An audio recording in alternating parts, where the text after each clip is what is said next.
Welcome, welcome, welcome. Liverpool 12 Man Show is here.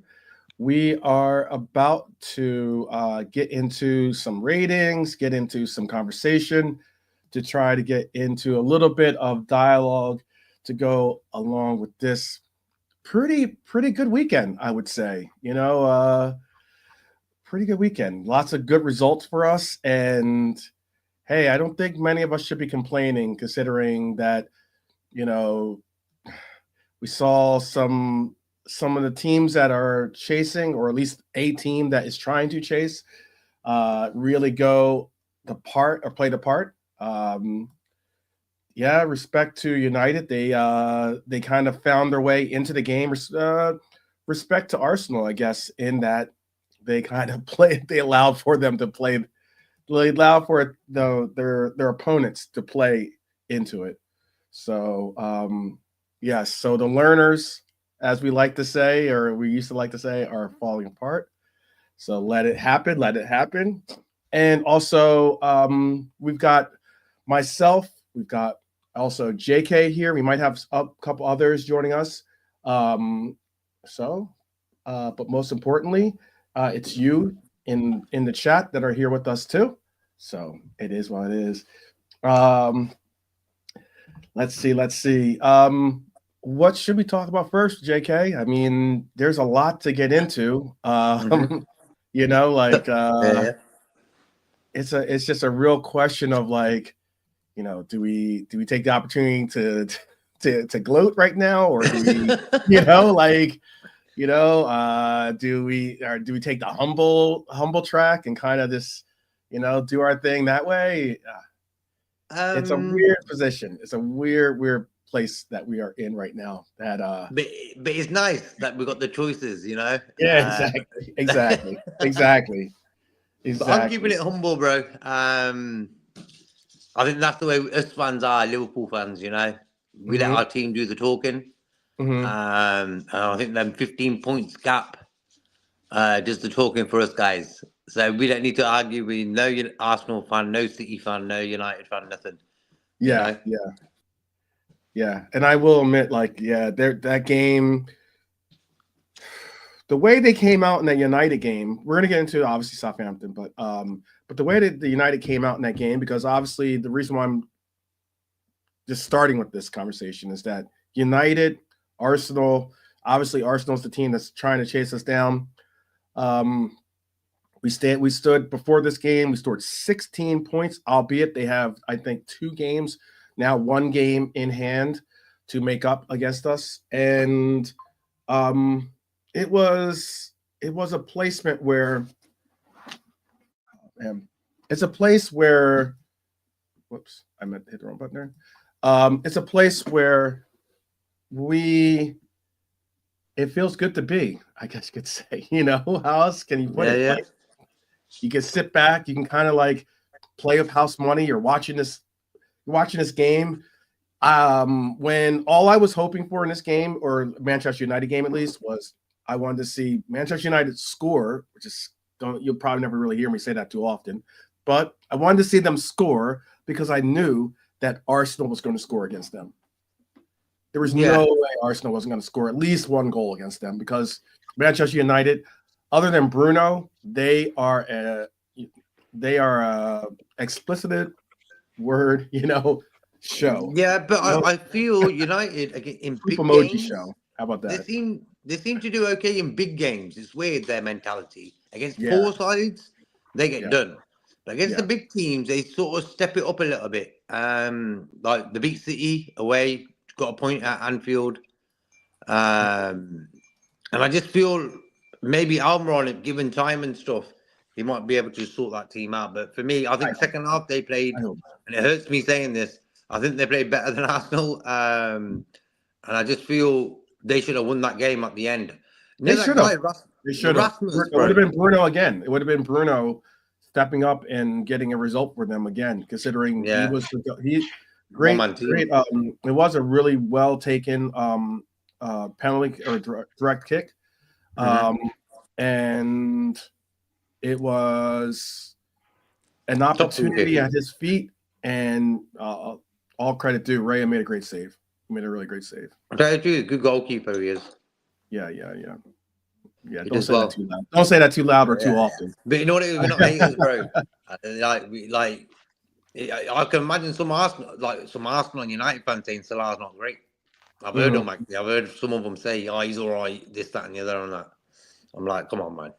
Yeah. But for me, top result yesterday, top result today.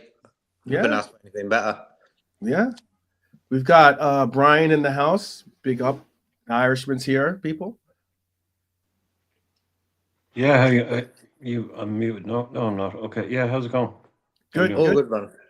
Good. Yeah, I was trying to click the button, but the way that the window was open, it was close to that mic and it hit your mic by accident. I didn't mean to mute you. I thought you were going to press the play button for celebration time. Come on. I thought you were going to do that. Celebration. It's a celebration. It's a celebration, man. I think it's good. This weekend's been top. Yeah, it has been top. Big up to all the people in the chat. Everyone feeling good today. I can see it already. It's a nice little Sunday fun day, for us. Definitely, Trudon, Norm, Realism, Jared, Honesty's in the house. Big up Honesty. Been a little while. Good to see you. Yeah, Marion's in the house with Southward. One of our red jewels in the house for sure. Abdul was here early. I saw him early. Big up. Dustin's in the house. Definitely good crew and MK Toe. Mm-hmm. Yeah, John Conway, MK Toe, Revenite. Definitely good group of people in the chat. Hope everyone is good as well and is continuing to live this blessed life here that we have as our Reds continue to be. What's funny about I don't want to call it. I don't like to sit here when it says, "Oh, you're just lucky that we have that they're dealing with injuries," or "You're just lucky that this." I'm like, no, we're just better. You got to be better. That's all. Yeah. Stop trying to make excuses about like the things that you're trying to pass on to, your own like inadequacies or your shortcomings. And just recognize the fact that your team has not been able to keep measure with the pace of this race. And I mean, it does. I mean, you have to deal with injuries. That is what it is. You have to deal with, with other teams playing exceptional at times and you having to overcome, dig down deep and figure out a way to win. And you really haven't seen that from Arsenal this year, like on the normal occurrence or like on a regular. So, it's bro. You was just saying quickly, like when you look at from second position, 55 points, to say 10th position, Fulham 42 points. That's 13 points. That's the difference. Like you got Arsenal 55, Forest 51, then you got 49, 47, 46, 45, 44. And what it is, if one team didn't stick out, we'll be mixed up with that mess there. Yeah. You know what I mean? Yeah, we'll be in that absolutely. mess right there. So absolutely. one team has to step up. How different with this? I mean, let's say we're just cruising the Champions League. We got something to play for, But at the same time, imagine if we were in that, 7, 8 point, whatever it is, difference between third place and slowly but surely second place, tell you the truth, because I'd have to bring up the standings actually, because I know that Forest won. Arsenal only picked up a point today, so that doesn't necessarily help their efforts. I know Chelsea won. City lost. Yeah, Brighton won again. Bournemouth only got a draw out of their result. So Spurs, let's see what the standings are. Bring this over here. That 55 points for Arsenal and that 70 for us just looks wow.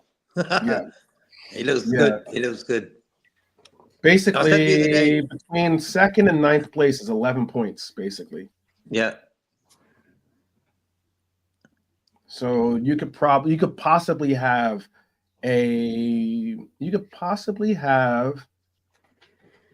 a two game swing could create a result, basically, or start to create a real result in the difference between the top 5. Yeah, I think if Chelsea can do Arsenal next week, that'll put them on 52 and Arsenal on 55. So there's a 3-point difference there. Yeah. And then that'll be interesting. Actually, I wouldn't mind that. Just to see Arsenal struggle. Like, their fans are losing it, bro. I've seen a few shows before we came on air. Yeah. Their fans have lost it. Like, they're proper, like... they're distraught, man. They're distraught. Yo. I don't think you're seeing any... There's no tears for me, Argentina. That's how I would say. Arsenalina. Yeah. There you go. Big up Lee in the house. Bless Lee. Yes. Hi, yes, mate. On the team. Yeah, I don't like the Evita reference. Don't cry for me, Argentina. The truth is, I never left you. I think it was. Wow. I like it. A little culture being dropped here. A little culture. Yeah. Anyway, we got a draw out of the United game, didn't we? Because a couple of you thought a win was too much for United. I would have been happy with the extra point coming off Arsenal's tally, but I'll settle for the draw. So we've got our 15-point groove on, haven't we? At the moment, possibly down to 12. Mm-hmm. Yeah.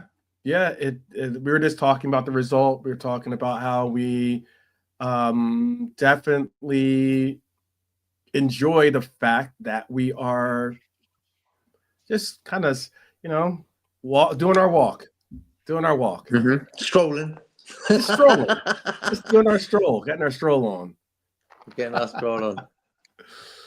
But for me, it's a good thing, this gap, because I think the Premier League is always number one for certain fans. And for me, this season it was because of getting that number 20 to equal United. So, but for me, the way we've sort of sorted out the last few weeks gave us a little extra sort of time and freedom to concentrate on the Champions League. If you understand my point. Hence why I'm really, really want to win that Champions League as well. I think if our Premier League title race was like 1 point in it, this, that, and that, I wouldn't be really 100% bothered about the Champions League. Yeah, I would want to win it, of course. But you know what I mean? If the title race was tight. Because the title race is not tight, for me, it's given us and the players a bit of freedom to concentrate on that Champions League as well. So Tuesday's game is very important. Yeah, absolutely. Of course it is. I mean, it's like one of those you're done, one and done type situations, as in, you still got to go out. We still have to go out and play. I mean, Enrique is still very confident in his team. And, I would expect nothing less, by the way. I would expect nothing less. Do you think thought, you know what? We'll play a bit slouchy against Southampton. So when Enrique watches our game over the weekend, he'll be thinking, these guys are slouchy. And then all of a sudden, these teams are like, come on, let's do it. But for me, I think we need to sort of step it up. We haven't been playing great. Let's be serious recently, but we're getting results, but in a better performance compared to, say, the Everton game, United game, and that. But I just feel this game on Tuesday is it's big. Then we got the final on Sunday. So the next 2 games, very big games, man. Yeah, definitely huge matches. Well, with that said, let's just jump into this, officially into this. I'd like to welcome back everyone that is joining us. We got a nice little crew in the chat. Big up Bonkers. I see you just joining us, and Lee WizKid just joining us as well. Big up to both of you. You obviously know that this is the 12th Man Show. This is Liverpool 12th Man Show, and we're all here because we are the 12th man. And you already know what time it is. Another game, another win, another step closer to this title. Changing those ribbons from blue to red, the proper color. This game that we're going to be talking about, I mean, let's not mash our words up too much in the sense of, we started off slow, but by full time, it was business as usual. Some like to say second half FC. A 3-1 win, 16 points clear of the top, or at least were clear of the top, 16 points. Now we are 15 points clear of the top. Southampton is sent packing back down south with nothing but regrets because they thought that they had a number on us. But let's break it down from the Virgil Alisson mix-up to the Nunez escaping possible, sending off, to Salah's cold-blooded penalties. And it's a little Chappelle reference there. And of course, we'll have some fun at the expense of Manchester United and Arsenal, as both of them did their best to give us a little bit of a bow on top of this great weekend for us. But before we get into all that, of course, make sure to smash the like button, subscribe if you haven't, and also be sure to follow us on all our socials. But let's just really get down to it. I mean, it's pretty wild how we went into this game knowing that this team that we were facing isn't exactly a powerhouse. They only got 9 points. We've already played them before, and we had a good test and the likes. What I was going to ask is basically some questions as to, was this a real testament of, maybe even us kind of looking past this game maybe, or was it more so it was us really just, having to just get into gear basically for this game. I think I heard someone else just come through. Nalante's in the house too. Pick up Nalante, by the way. Bless, bro. Even me. Yeah, guys. Yeah. Interesting game I watched. Finished not long ago. Very interesting. Yeah. Well, I'm sure we're going to get into that. So big up the chat. Yeah, for sure. What I was going to say is, so let's just start with the question of, are Liverpool too dependent on second half performances? Are we? I know we really maybe over relied on them last year, to the point where eventually it ended up coming back to bite us. But are we getting a little bit too dependent on second half performances? I mean, obviously it's another slow start, another game where we had only clicked in after halftime. Is that a sign of mental strength or a worrying pattern, or maybe it's just fatigue, maybe from the or likes? What do you think? I'll ask Nwante that since he just joined us. I wouldn't say we're relying on second half performances. We just recently, for the last month, I guess Newcastle and City to a certain extent, but the majority of games in the last month or month and a half, we're just not a 90-minute team. So whether it's the first half or the second half, because remember the first half we were good against Wolves, the second half we were awful. We were hanging on by a thread, and that's just a little bit concerning for me. A little bit, although it's all glory, we are where we are, but if we don't fix up at one of these points, then maybe not in the league as much, but in the Champions League we'll be out of the competition.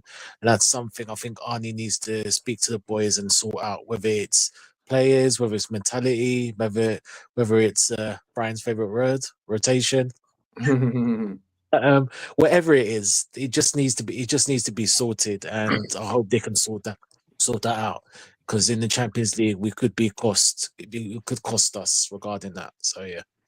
Okay. Yeah, there was something of a question because I know a lot of what we experienced last year was, we had like seven or eight different, I think it was 7 different comebacks from last year, and we had a couple this year. It is interesting, and also with us sometimes not starting off well in the first half and having to make adjustments. Obviously, that happens to every team, but in the sense of not say starting off badly, but at least making adjustments, or even tuning the fork a little bit more so you're more in key come the second half. But MK Toe says it could be a product of energy conservation. Norm says maybe early in games we are trying to control the game. Mentally we may be mentally we maybe were last season giving teams a goal start. I'll save. I'm going to star your comment, Mary. Great. I love it. And Norm also went on to say, and it's now in our heads to try to not go for it early, like the fast starts we had under Klopp in his early time with the club. I'll ask one more. I'll ask you to follow up some of those comments with your opinion, and I'll ask that to JK actually. I think what it was with the Slot, he didn't know any of these teams by your Arsenal's, Chelsea's, and say Man City's and stuff.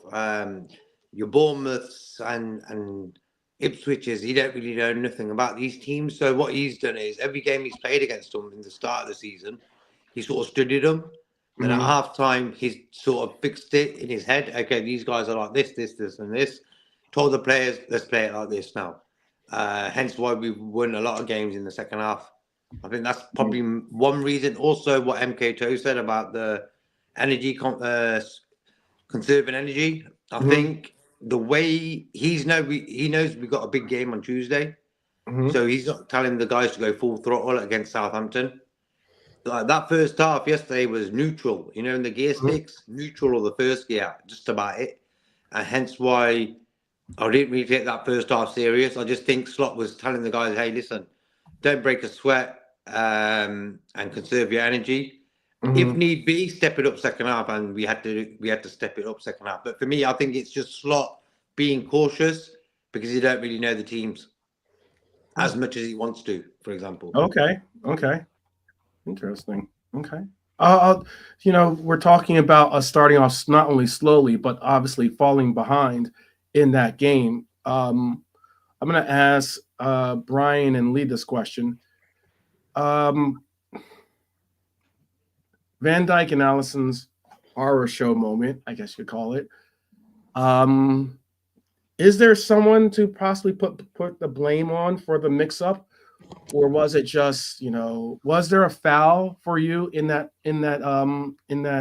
build up of the goal, or was it just equal blame for both Virgil and for Ali in that exchange in your perspective? I'll ask Brian that first, then I'll ask Lee.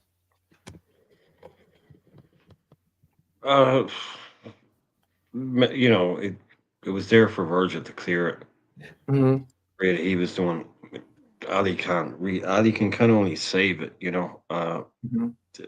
It was, but Van Dijk did have a ball in front of him that he could have. I think it's just one of those things that happens. But Virgil was the one that did have an opportunity, a clear opportunity, just go now, stick that out. He just kind of, they second guess each other. He thought Ali was going to get it. Ali maybe thought Virgil was going to clear it, and this what you end up. But VVD did have the clearest opportunity to actually get rid of it. So if anything, maybe him. But it again as well. I was a little. I don't know if we had time. I'd like to see it again, but I was a bit disappointed that someone didn't go on the line. I mean, there was a good couple of seconds when that guy was before when the ball went to him. I think someone should have been switched on enough to run and just stand on the goal line because he had a huge chunk of the net to just basically curl it into. I was disappointed that somebody didn't think to get on the line. Mm-hmm. Okay. I was thinking the same. You wouldn't place blame on an individual. No, it's just the way it dropped. I just think it dropped in between. But Virgil had an opportunity to get rid of it, and Ali didn't really. Okay. Yeah, okay. I think Tsimikas could have dropped onto the line and just closed that little bit, that corner, the area by the post, just sort of secure that area. I think there was enough time to him to do that. Yeah, he come out hesitantly at first, didn't he, Alisson? And then by the time he just went back in to try and get a foot on the ball, there was a Southampton player in between him and the ball, and he couldn't do it. It just went back to Smallbone, didn't it? He managed to get it through his legs. Who's to blame? Is there anyone to blame? Maybe a little bit more blame on Virgil. Yeah, he did have the chance to put it in the crowd, didn't he? That initially. Alisson didn't really have the chance to get it anywhere once it came out, and he just couldn't be done, could it? Like without giving a penalty away. So it was just a messy one, wasn't it? It's a messy one. It was. We got away with it in that it didn't affect the results, and it's a wake up call for any similar situations that throw themselves up in coming games, isn't it? Yeah. Put the bastard in the crowd if you get the chance. Put it in the crowd. And then just boot it. Just boot it. Those old agricultural heave of the ball into the stand. Yeah.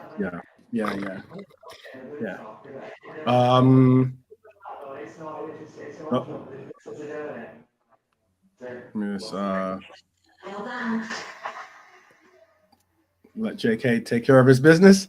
All right. That's not me, bro. That's not me. Oh, okay. Okay. So, all right. So I saw that the chat thought some differences, and let's see. I saw Norm thinks Ali was to blame for it. He's saying that because he says keeper should never assume the defender is going to clear it or get to it, which is the truth. Like, as in, if anything, like whoever sees it, they should just automatically just handle it, just deal with it, rather than assume that the other player is going to take care of it. Type thing. That's what I agree with that completely. Mary says, regarding the goal, she thinks it was a misunderstanding. MK Toe says he thinks VVD should have cleared it. He took too long to wait for support. Norm is also saying, assuming anything on a football pitch is they're not particularly dangerous from corners, are they? So to have hoofed the ball into the crowd for a corner wouldn't have been such a bad outcome. Yes, that's basically. That's Brian.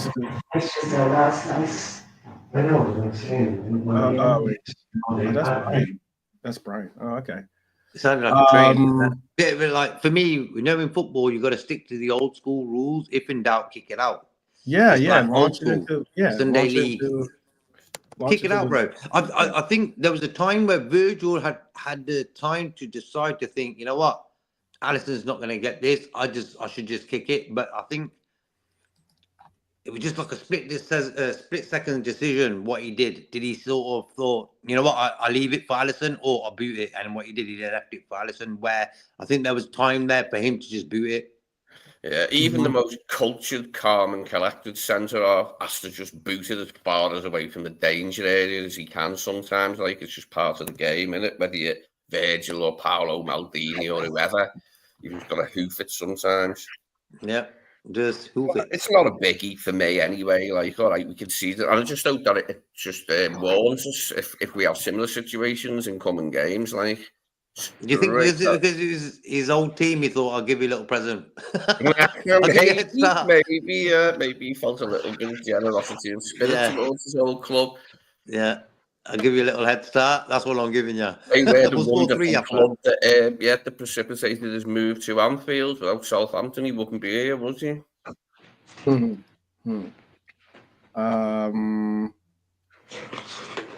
We need two early goals against PSG, first 20, 30 minutes. That's true. Tie isn't over against PSG. It is not, certainly. We'll have a preview of that as well. That was good to see too. They did not score from a corner. It was a throw-in actually that they got the build-up from. Not too much height in their side, really, is there? You look at the three centre halves that you had, Bellis, Arwood, Bednarek, and that, what's he called, Matty or something, Matt someone or whatever. Manning. Not that tall, are they? And you've got like Walker Peters and who was on the left. Well, they haven't got a lot of tall players, have they? Even the midfielders aren't tall. But that doesn't mean that he can't be dangerous from corners. It's more how you take a corner rather sometimes, isn't it? Like to make you dangerous the way you go about it. Yeah, agreed. All right. Let's see. There was one thing. Boot it like a Manc. Yeah, there you go. They were doing a lot of booting. But there was some other things that we saw in this matchup too. Obviously, Salah. I wouldn't say he had a great game. But what I would say is that he had some clutch moments for himself in the sense of stepping up, taking the penalties, and putting them home very assuredly, putting us into the lead and also into the obviously breather goal of the third goal. But it was he remains crucial to us. Obviously, he's one of our best players. Arguably, it could be argued that he's our best player. I know that might differ between people as to who they have as being our best player on this team, but he does remain crucial. And do you think that despite it not being his best game in open play, do you think that we saw a bit of, hey, even on a day that Mohamed Salah doesn't have his best game, he's still ready to step up and produce for us? Do you agree with that statement at least, JK? Yeah, man, because for me, you can always miss a penalty. It's as simple as that. Mm-hmm. Like getting a penalty, fans are celebrating the penalty, but they're also celebrating the goal already. I think Lee just fell over. Yeah, but for me, you can always just fell over Virgil while he was trying to clear it.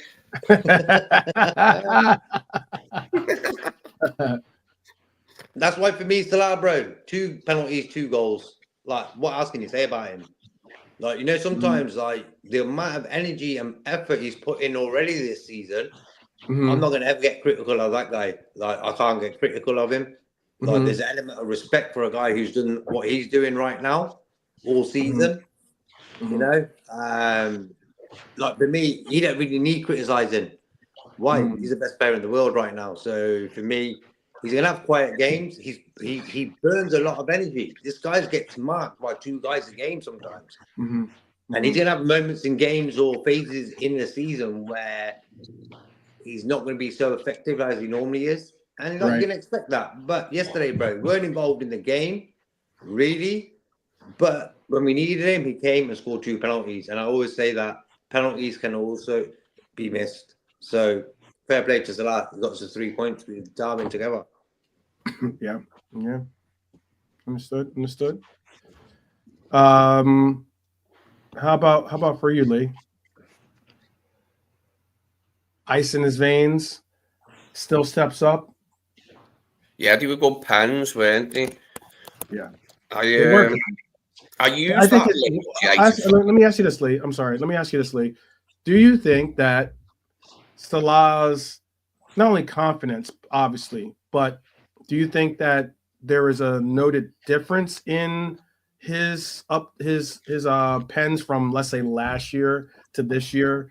Whereas in the year before that, when he was having a little bit of like confidence issues with and he ended up missing a couple vital pens for us, by the way, too. The extra pressure maybe got to him, or maybe it was just a sense of he's just not confident enough. But do you think that now that he has that confidence, or do you possibly not, have you lost that, or maybe you never lost it, but or maybe you never had it, but that is that when you see Mohamed Salah step up, you're kind of like, is he going to make this or not? But now, at least lately, when he steps up, at least I'm pretty confident he's going to be. Yeah, I'll venture that far that he's become a little bit more reliable lately. I did worry a couple of times last season when he missed a few, but this season it just doesn't look likely, has it? His little run up and that, and the way he goes about it. Yeah, he just seemed a little bit more deadly this season. And maybe last season he was missing a few, and I got worried. I was looking at his run up and that, the way he'd go out dead wide and then do that arc inside and sometimes blaze. It was like, But this season he seems to be more controlled, which comes with experience, doesn't it, and time of taking pens. The more pens you take, the better you get at them. Okay. I was going to go to Lante, but he had to step out for a second. So I'll ask Brian the same question. Are you? Oh, don't worry. I'm not saying where you were on the. No. Yeah, but.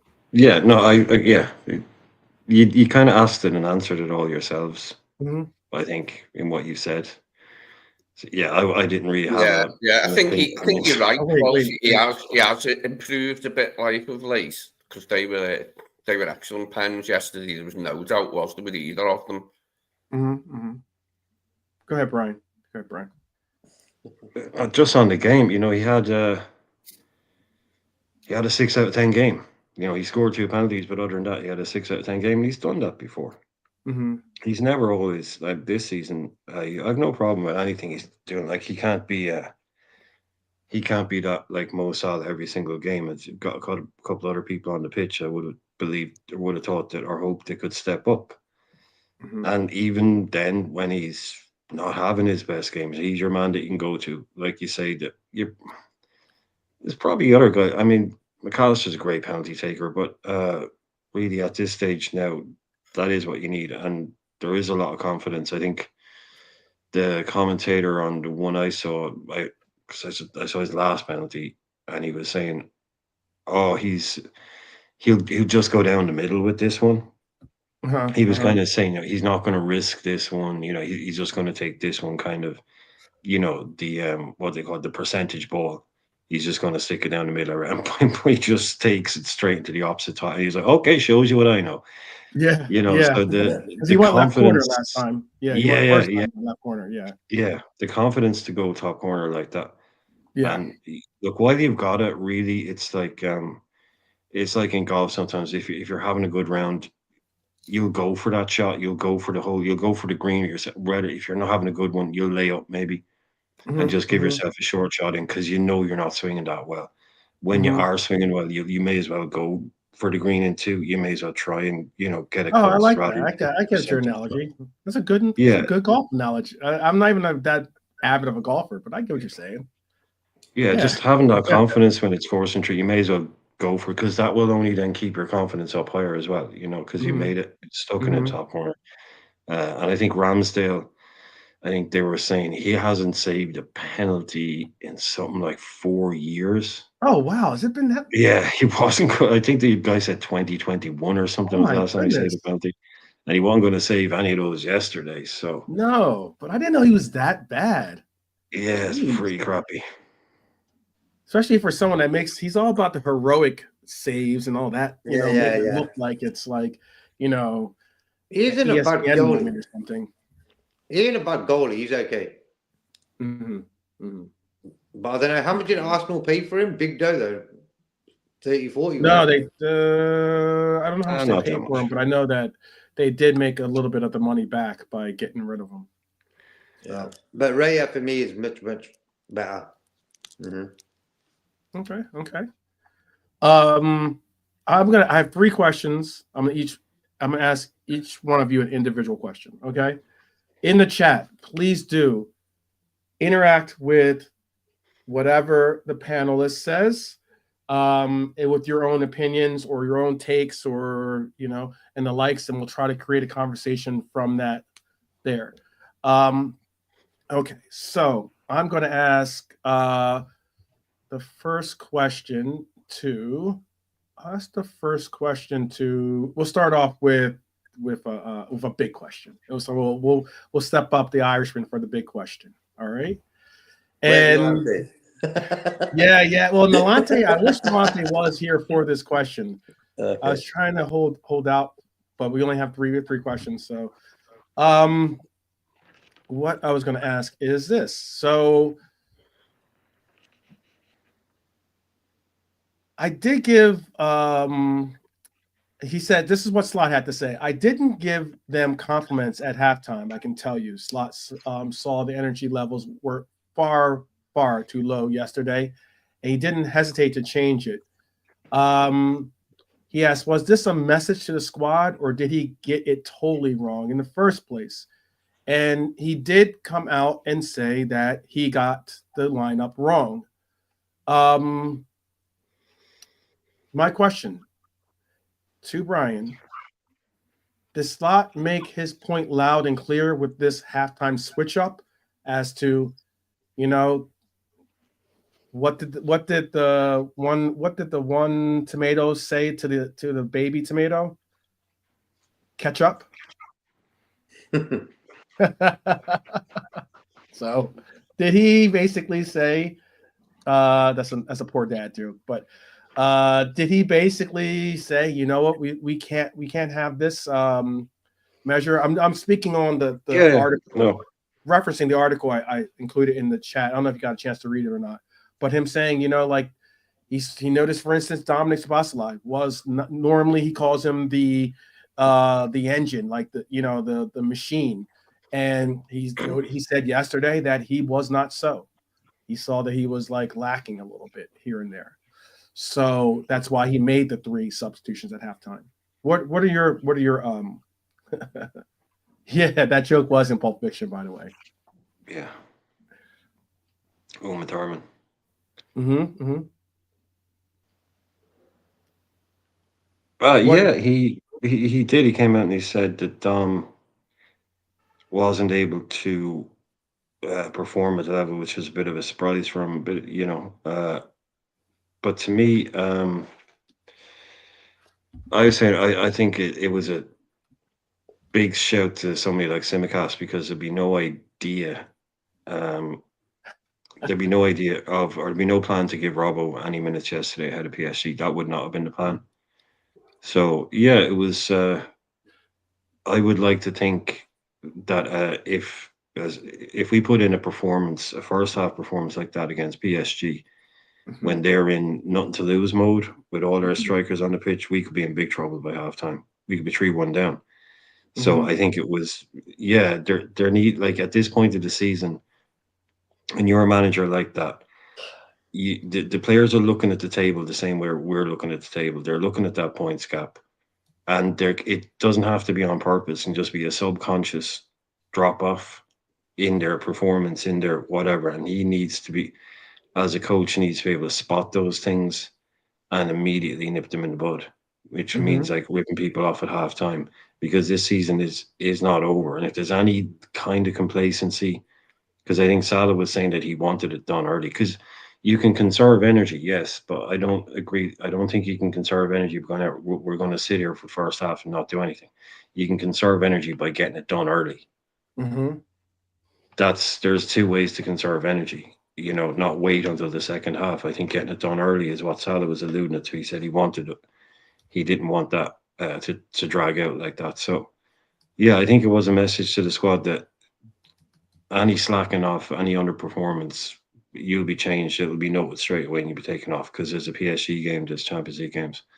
And I like that as well, because you can see it. It will creep into players when they think the job is half done or three-quarters done or fully done.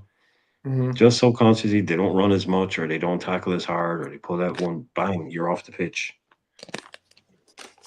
Yeah, I mean, as Red Rebellion brought up about like the Kwanzaa substitution, that was very much similar to what we kind of saw with the, obviously, again, it makes a lot more sense now because I didn't see I watched the game over, but I didn't see initially that first, that opening minutes situation with the concussion. So, but being that he had an extra sub, do you think that was the reason why he went 3 subs from the very gate, or like from halftime? Or do you think it was maybe the need for 3 subs was just overwhelmingly they had to be done? I'll ask that too. I know I said I have one individual question, but I'm following up with that with you, Brian. It could have been definitely if you have that extra card, you can play. Why not use it? But it was unusual to see. And of course, I think any man, the manager gets the buck stops there, right? So anytime a manager has to make 3 halftime subs, it's not working. It's because it's not working. So he'll come out and say, yeah, but I mean, like just when we were talking about Kwanzaa there, he got taken off. And how long did it take before we saw him again? Yeah. I don't think that's going to happen with a lot of these the players that did get no. I think I give you. Yeah. I mean, it could be like, hopefully the message is understood loud and clear. Well, my next question then. Let me see, make sure I didn't pass over any of the comments in there too. Norm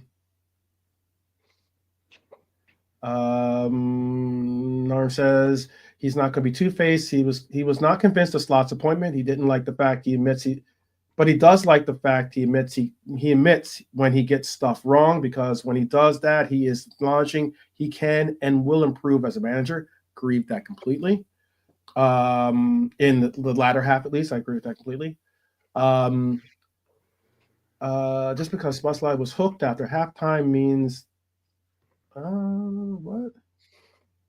I don't think it doesn't mean he is bad. He has been quality in many games. Players have off days. For me,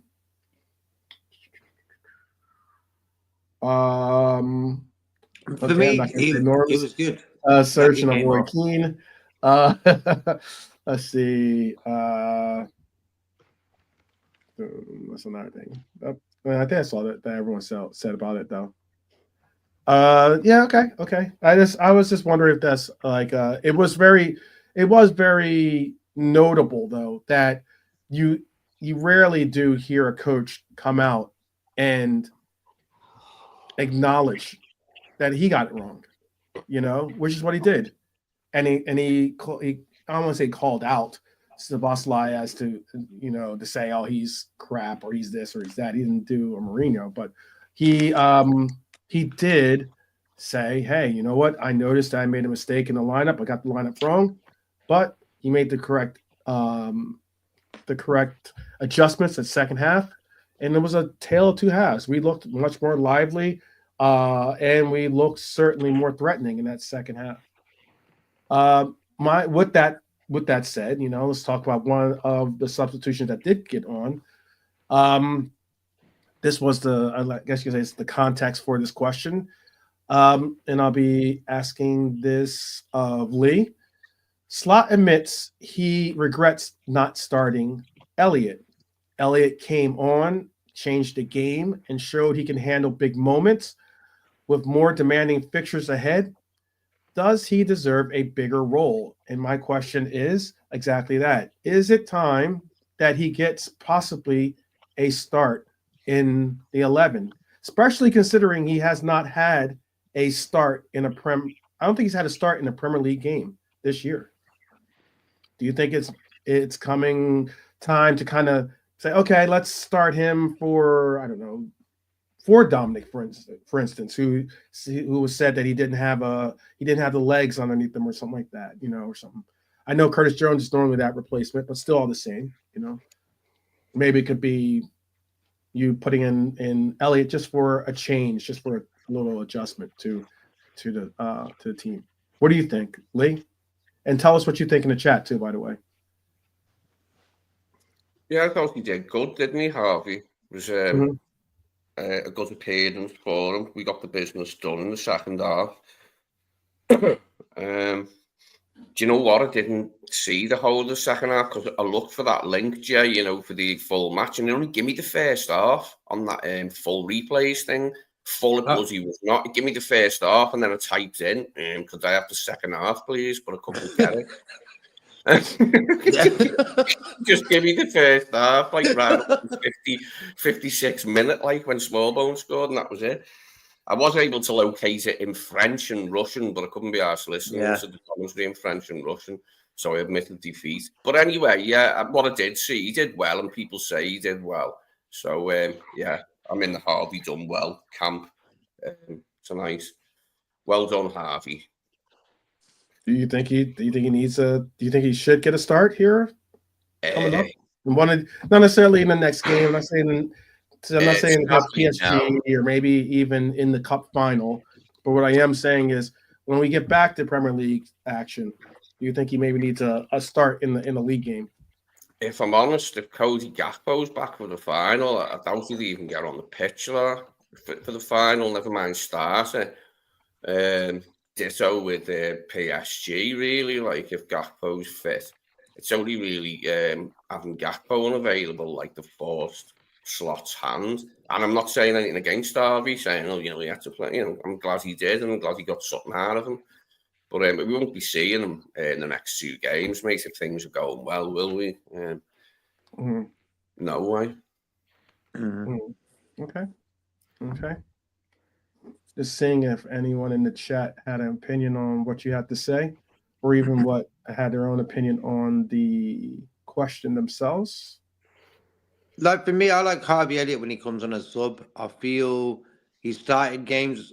Brian was saying this morning about him starting games is different, and I think with Klopp played him in big games, your Man United's, Man City's, and stuff like that. So Harvey's played big games, and Curtis have, and I just feel sometimes consistency is key. If you're given a chance to start a game, you've got to take that chance. And I think sometimes Harvey maybe has an off game like that Plymouth game, he wasn't great. But for me, he scored 3 goals in a row in the Champions League. He got us that winner in Paris with his first touch. He looked good yesterday when he came on as well. We just looked a bit more up for it. And that's what I like about Elliott. He's a sort of forward thinking, let's move it, let's get it moving type of guy. He doesn't really keep on passing it square, passing it back, that sort of nonsense. He's like, give me the ball and I'll see if I can pass it through or whatever he wants to do. You know what I mean? But I don't think he will start any game soon. I think if it was an FA Cup game coming up or something like this, no problem. But right now, no. But I'm happy with him to come on with 20 minutes left and do something, I'm happy with that. And I think he's happy. But for me, inside, he wants to start games, of course. Every player does, Sure, every player should want to start. For sure. I'll give Lelante a shot at tackling that question, too. I know it's a subject he's very passionate on. Oh, maybe. I see you're off mute, so that's why I think you might be ready for the question. If not, all right. Going Bueller.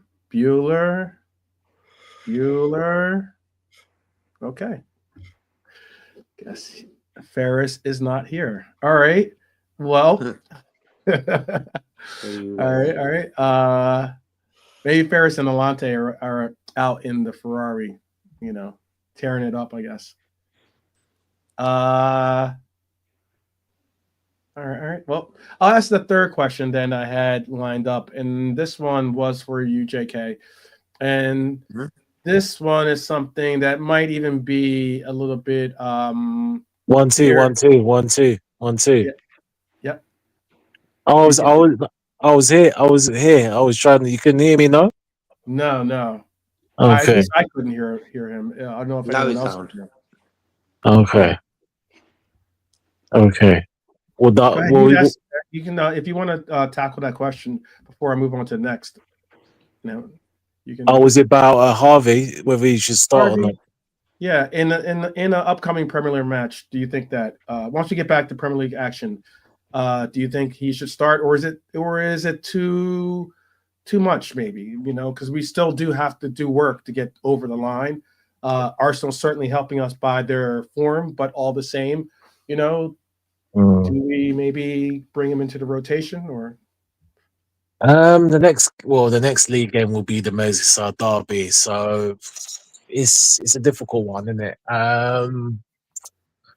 I guess probably not, but maybe again it's a difficult one, but it's I guess should he start, should he not? It's a difficult one because obviously he's better than Sobby as the best his half, so probably not. And even if he was on form, I don't think Slot would start him anyway. He likes Sobber, so I don't think he'll start either way. Okay. This was going off of the statement that he made in that article, being that he said that he got the lineup wrong and that he realized that he shouldn't have most likely started who he calls the machine, actually, simply because he just didn't have the normal energy and bite that he normally does for the game. So that's why I was wondering. Okay. All right. Last question before we get into a little bit of this into the review section or the rating section, and that is for JK. Mo Salah made some comments in the post, and he didn't hold back. He says, "We've all seen it. 1 second, Nunez is scoring worldies, and next he's kicking people for no reason. Is this just who he is, or will he eventually become more composed?" Salah said, "I'm always talking to him because his head's sometimes gone. But Nunez is at times truly to his Captain Chaos or whatever you want to call it moniker that we either love or hate for some reason. Some go way too far with the hate, but I mean all the same. They can, but is Nunez, does Nunez have a viable part? Does he play a viable component to this team? Because I know I've seen Drifty makes mention of it a lot. A lot of those in the Nunez army thing, seem to get combated with, I'd sell him tomorrow, or he's rubbish, or he's this, he's that. What are your feelings? I mean, Salah said his feelings on Nunez, and do you agree with his statements? And I can get the full quote if you want to as well. Yeah, if you can, that'd be cool. You can just quickly read it through. Yeah. Let me pull up the full quote. Give me 1 second.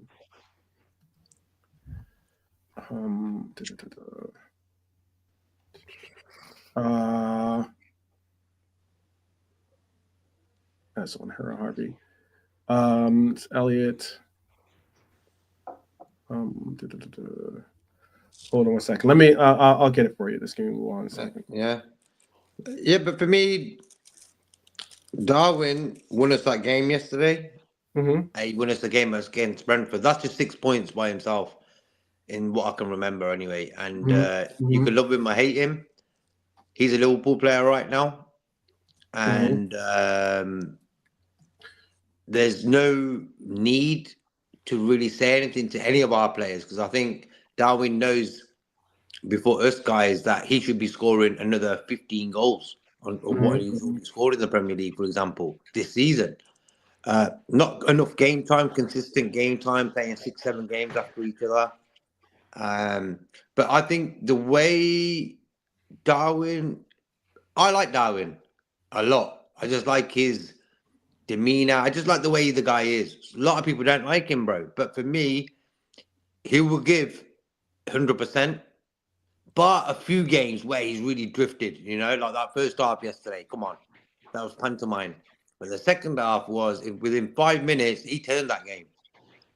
And that's what we need sometimes, And I said that he's still our player. If he's going to leave in the summer, so be it. But until he goes, I'm going to support the lad, If he stays, bless, I'm happy. Because I like Darwin Nunez. But for me, the way he finished that goal, the equaliser for us, is what I've been waiting for since he signed for us. For him and Diaz. Okay. I said this to Brian earlier on. The way Diaz took the guy on, crossed it, square ball, bang. No thinking about it. No outside the box. What should I do here? Should I curl it? Should I hit it low? Should I do this, that? Yesterday, there was only one way to score that goal, and he did it. And that was, for me, you normally ask what was your special moment of the game. That was that finish. The way he just finished it. It came from nowhere. It was 1-0 to them guys, and all of a sudden, bang, it was 1-1. And that's what I mean. He will do naughty things, bro, because why? He's not a regular. And when you're not a regular, what happens is sometimes you can drift with your concentration, with your demeanor, whatever it is. Because why? You're not playing games even at sub now. And what happens with that? You're going to get frustrated. And I think what Darwin Nunez was in that tackle he did yesterday, where he got a yellow card, was a lot of us fans thinking, how the hell are we playing this game? You know what I mean? Frustrated. Yeah. And I think, but for me, Darwin shouldn't really tread them sort of lines. Imagine the referee thought, you know what, that's sort of aggressive to me. I'm going to give you a red. He should. Yeah, I get what you're saying. Yeah, he shouldn't toe that line, basically. He shouldn't toe that line. Keep it cool, bro. We're frustrated like you. We're losing 1-0 to Southampton, the bottom team at home. Yeah. Come on, bro. We know how it is. Yeah. But second half, him pulling out a goal the way I like a striker to score was, for me, it just made the day nice after a torrid start, Right. He did the same thing, I think, in his mindset or in his mind when it was running through. He did the same thing when he, in the Manchester United game, when he just, went over and threw like a shoulder into I forget what Manchester United player it was, but it was like one of those, like, not only frustration fouls, but it was more of, I remember. It was one of those, like, hey, get your heads in the game. Let's not get bullied by these punks type. So that's how I see it, my opinion. I think what it was, that first half, our attack was non-existent. And that was surprising. Why? Because of the opposition, Southampton. And I think even Darwin was getting frustrated, bro. So yeah, it was good to see the other angle of that foul, because he actually kicked him with his upper leg, didn't he? Like his lower leg to get to make contact. So he wasn't to walk to pieces. But it wasn't that bad when you seen it from the other angle, was it? It looked bad from the first angle, though.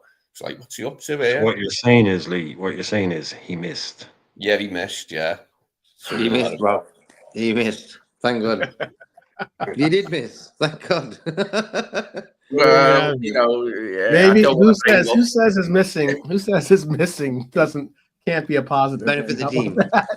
Yeah. Not all misses are bad. Not all misses are bad. Yeah, not all misses are bad. There you go. Oh man. You guys want to? That was my last question. So you guys want to? If you guys want to comment on that one, Nolante, you want to comment on that, and then Brian, you can comment on that too if you want. Darwizzy. Yeah, I'm Darwizzy. Of course, we're gonna have a little segment. No comment. Next. No comment. I got you. But his goal scoring is the talking. Okay. Yeah. Let me read the quote in full. It says the Egyptian commented on Nunez's importance, saying he's a very important player for us. I'm always there talking to him because his head's sometimes gone, but it's very important. We need him, and you saw him also last game against PSG. He was very important also when he came in to make a difference. So yeah, good for him. And Arnie Slot admitted a rare regret over his starting lineup for Liverpool's 3-1 win over Southampton, most notably his decision not to start Harvey Elliott. So, okay. So that was the reasons why I asked those questions. Because Salah had some praise to give to him, but also, needs to definitely keep his mind in the game. His concentration levels with him. It's always been like that because you know why? When you're a striker for that much money, you're thinking you're starting every Saturday, Wednesday, Sunday, Wednesday, and he hasn't, and that means his concentration levels are not going to be like Haaland, Harry Kane, who are 100% guaranteed to be starting every game for Bayern and Man City. I can see what you're To saying. earn your place in the team, though. Yeah, that's Gapco's done that. Gapco's done that because why? Gapco can concentrate better than Darwin, for example. And Gapco's really worked hard for it. Say again, Brian? But he's contributing as well. I don't like, if he's not in the team and he can't concentrate because he's not in the team, that's his problem, man. Yeah, that's his weak point, you know what I mean? But that finish he scored yesterday was a strong point. Yeah. So it's a bit of both. Like for me, in 2 games, he's got to set up the winner in Paris, got us to win yesterday. That's okay for a guy a lot of people hate. Like I'm not going to praise the guy over the top with it, but I'm just saying, I'm happy when he does it because I don't mind Darwin Nunez. I don't do. He has been terrible in certain games. I'll admit that. But for me, he's done 2 games and he's done something really well. Set up a goal and got us the winner against. Set up the win for Southampton match yesterday. So no problems with me about Darwin Nunez, man. For me, just concentration levels, and that's his own thing. That's nothing to do with this guys. That's his own sort of battle, Yeah. Understood. Yeah. Michael thinks Cody Hackbo is just more composed. Hackbo scores 2 out of 4 big chances. Darwin, I don't know if he scores 1 out of 10, but like you're saying one's 50%, the other's 10%. Jeez. Yeah, that's a little, that might be cap. What was it? Is it Dustin saying that? I think it's gone. What was Dustin saying? Dustin made a good point. You can bring it up. Oh, I'm trying to find it. Where's it gone? What did he say? Well, the language. Oh, there you go. Yeah, I'm pretty sure the guy still doesn't speak English. No, he doesn't. He's I've heard him speak English. He speaks English, but he's fluently be able to. Oh yeah, but he understands. Oh, you mean? Okay, just a conversation. Cool. Yeah, you can see kind of like just like in training and like again like for a lot of people in Holland, the Dutch, they get English TV, they get English MTV. It comes in on their aerials because they're so strong. Now I don't know about it now, but they would have grown up with like basically tune in your TV in Holland, and the signal from England is so strong you get the BBC. So they got Match of the Day. They just come in on your or so they have a really kind of good grasp of English naturally. Not all of them. Some of them can't speak a word of it, of course. But for someone like Nunez, like if you can't speak the language as well after this long, I mean, that is probably going to be a bit of an issue as well. Just having someone say, what he's saying this, Darwin, he means this, he means that. Score goals. English is a difficult language to learn. No, I know that. And look, it's not his fault if he's not an A+ student. Okay, I'm not saying that. And it is a very, very difficult. English is apparently one of the most difficult languages to learn. Yeah, because of the amount of words in it that sound the same or spelt differently or spelt the same and sound different. And oh no, but when you say that word, it actually means this. When you say it this way, the grammar, all that stuff is really hard. So you need communication. You need that, but not just for football, but to be able to settle into the world around you, to feel like you're at home in a place, to feel like you can go somewhere and, you know, as a normal footballer, go out like and meet people and have a chat with them and just say, how's it going? Just to feel like you're part of the country that you're living in as well. If you can't speak the language, you'll always feel a little bit as an outsidery. So yeah, there's a lot of problems there and a lot of issues there. But look, right now we're on the home straight here, so they've all got a part to play, and he has played his part big time against PSG and against Southampton. Like I was going to say yesterday, for me, if he'd gone off at half time, he would have gotten a 0 out of 10. 0 out of 10 if he goes off at half time. But second half, I think it was great man management by Slot. To say to a player who I think the whole world and their mother did not expect to see come back out for that second half on a yellow card, walking into, he's already tested a ref now. They've gone to VR once, take him out of firing line like he's done a few times. Kwanzaa, he's on a yellow, take him off. Everyone was expecting him to go off at halftime, especially when we heard just 3 subs. It's like, oh, definitely he's doing something. But to send him back out and say, no, you get your head together, mate. Put your toys back in your pram and go out and help us win this game. Put your energy and your focus into actually where it needs to be. And if you can get that bit out of them, great, because we're going to need that. They're all going to have their part to play. I think you said last night, they're all going to have their little moments. You know, so just get your head right and be part of it, because we're going to be winning a league. Be part of it. Be a part of it. Be able to say, I didn't just pick up my medal. I did this. I did that. I scored this goal. We scored. I was the big guy in that game. You know, there's a championship to be won, and there's potentially a Champions League to be won. So don't just sit there in the background and pick up your medal. Be able to say to your grandkids, yeah, and I scored the winner against Madrid. I scored the winner against this team. I did this. I did that. That's what you want from now on in. You've got opportunities now. Go and take those opportunities. Go and make those moments for yourself. Let me make sure to because there was a quote too that was made about that. I'm looking for it.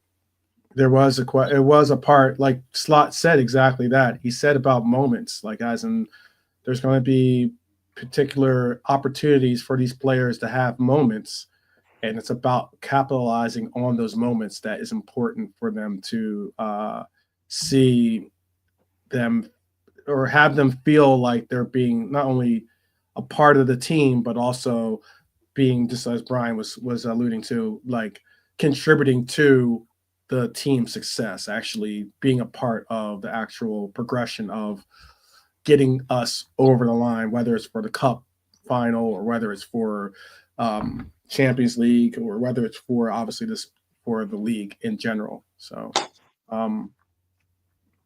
will I bring down Hyler's comment there? Have you seen that? Go ahead. Harvey. Oh, my fault. Can I ask a favor? Can you bring up the stats from the PSG match? Look at the numbers for duels. All right. Meaning for an individual's duels or just our duels in general?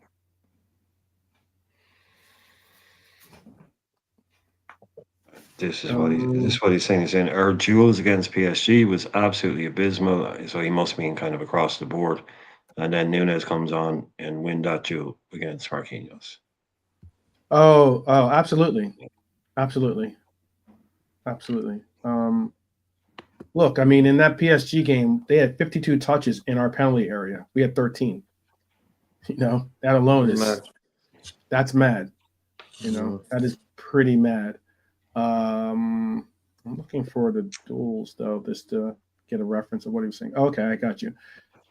So duels, they won 67% of the duels. I'm sure that's all. We were dispossessed 8 times. They were dispossessed 6 times. So ground duels, we were 21 out of 67. They were 46 out of 67. So they were 69% to our 31%.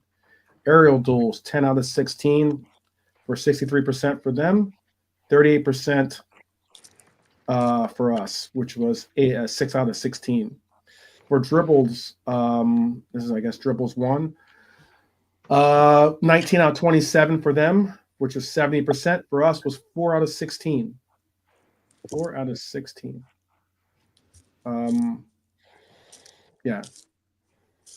Surprising. So we have 57. They both have 57 recoveries, 22 clearances to their 12. But I mean, yeah, the PSG matchup was absolutely shocking how we weren't able to do anything pretty much. And I'll ask this one, but it is bringing up a player in particular that's being, I guess,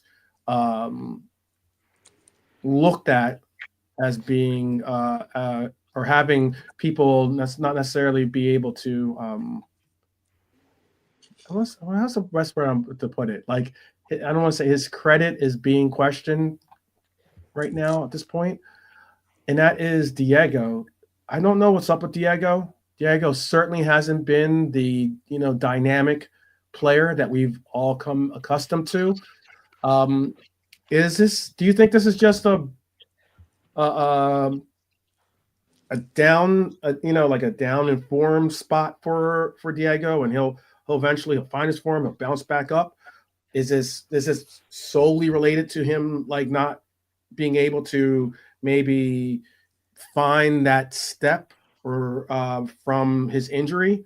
Like, what do you think is the reasoning behind what we're seeing from Diego as of late? Because he is a player that we do rely on. He obviously was the initial he was that initial player from the start of the year that we had nominated to be our starting center forward.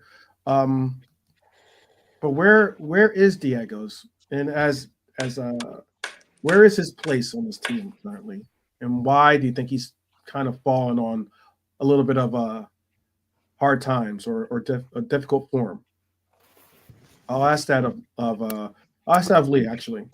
Start Lee off with the question. Yeah, he hasn't done a lot, has he, in recent matches? I like him, obviously. I've always liked Shota, but he hasn't done a lot in recent matches. Don't know what his future is. It's come to that, like, really recently, hasn't it? Because we got him back after ages, and then he was only back for like a far 10 before he was out again. So maybe he's making slots mind up for him all the time, like with his unavailability. Don't know. But I like Shota. I mean, I wish he could find fitness, because then the form would come. But I don't know, man. His future's up in the air, like Darwin's and Chiesa's is.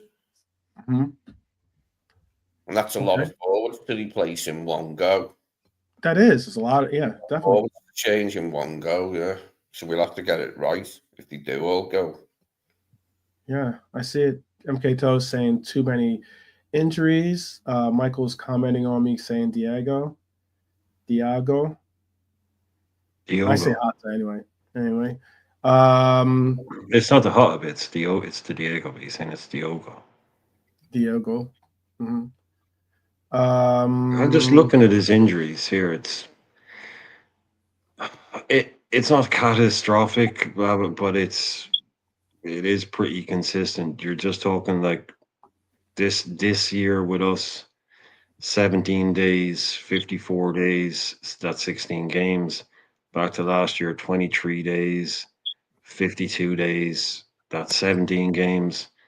Then another 29 days with more 8 games, 117 days, 24 games.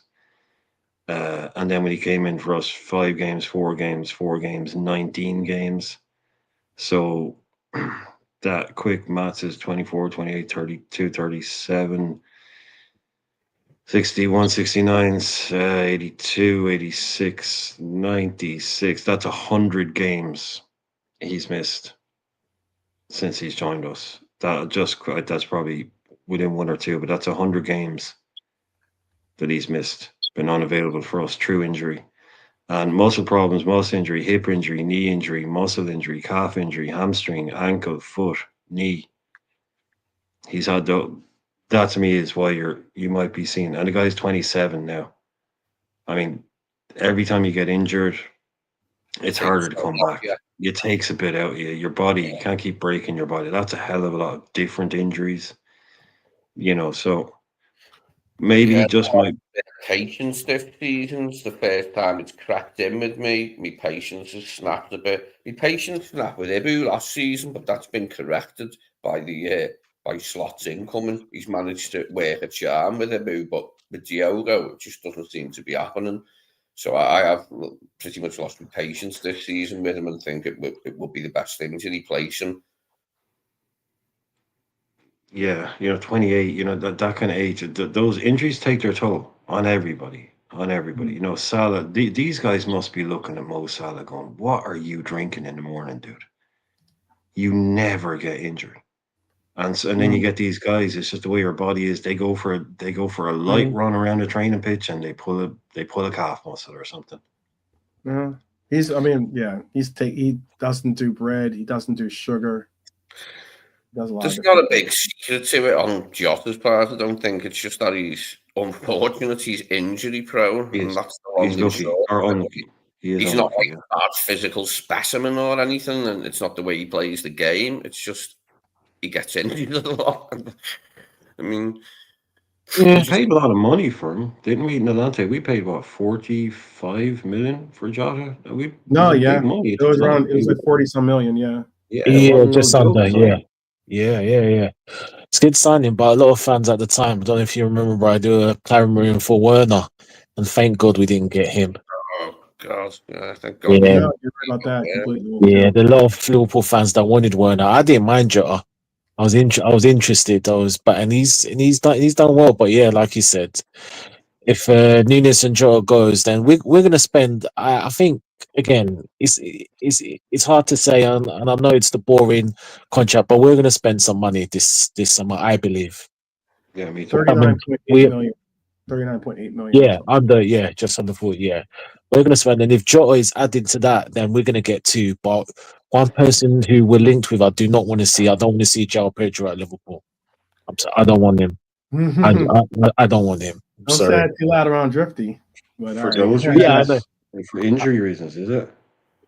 No, I just think he's injured, but he's not as bad as Jota, Brad. But I just don't think he's Liverpool quality. He's a good player, but again, it's like you. I mean, if you're gonna put Pedro and Cunha, then I'll take Cunha every day of the week.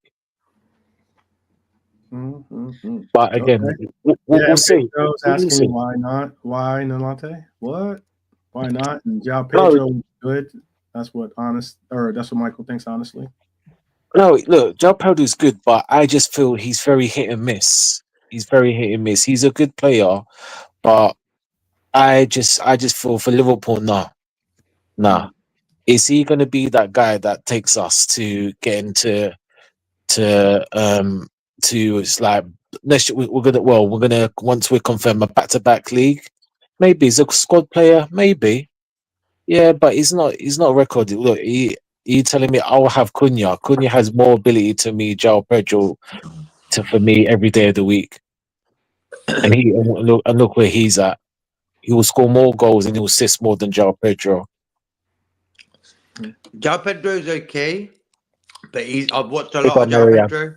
Big up Marianne. His name was mentioned a while back, and I watched a lot of him. I put him in my fantasy football team sometimes. But for me, I think he's just that. He's like Curtis Jones, just that quarter of a second, half a second, a bit too slow for me in that way of moving the ball on. He's a good player, but I don't think he's a Liverpool player right now. But if he came to Liverpool and stepped it up because he's training with better players, but he's got a good team at Brighton anyway, but he's at Liverpool, he's a different kettle of fish. He might be a better player, but I wouldn't be willing to spend a lot of money on him because he's not going to guarantee you goals. And Isaac Cunha will guarantee you goals, for example. Yeah. Well, I think the Alvarez thing is probably not going to happen anytime soon. But I do understand of you thinking Alvarez would be. Alvarez is a good compliment to anyone's team. Yeah, he ain't going nowhere. He's killing it here. He's happy at Spain, at Atletico Madrid. Yeah, and considering that he went for £62.2 million, yeah. Yeah, we're I thought it was dropping. more than that. Okay. Yeah, wasn't it in the 70s? 70 million. Yeah, it's in the, Yeah, like in euros, about 80, something crazy, big yeah. number. Big number. I was like, yo, these guys are not messing around. Julian Alvarez. I'm looking at the number. He's doing well. No, 62 whatever is 70 million in euros. So the price I saw was 70. Yeah. That'd be 62 million sterling. Yeah, that's right. Yeah, 62.2 million. Yeah, the numbers I'm giving are always going to be in pounds. I do like the idea of us being able to buy our players direct from South America in the way that City did with Alvarez, but this time we keep hold of him. You know, maybe as a replacement for Chiesa, someone who take a bit of time to bed in, but we wouldn't have to buy off anybody else. We could just go directly to South America like City did with Alvarez and say, he looks good. You know, like now's the time to get him if you wanted him. Replacing forwards this summer, because as we know, like it's probably going to be more than one forward being replaced, isn't it? So we're going to have our eyes everywhere to find players. It's interesting that everyone's going. The initial question was about just what is it that Hata is certainly missing.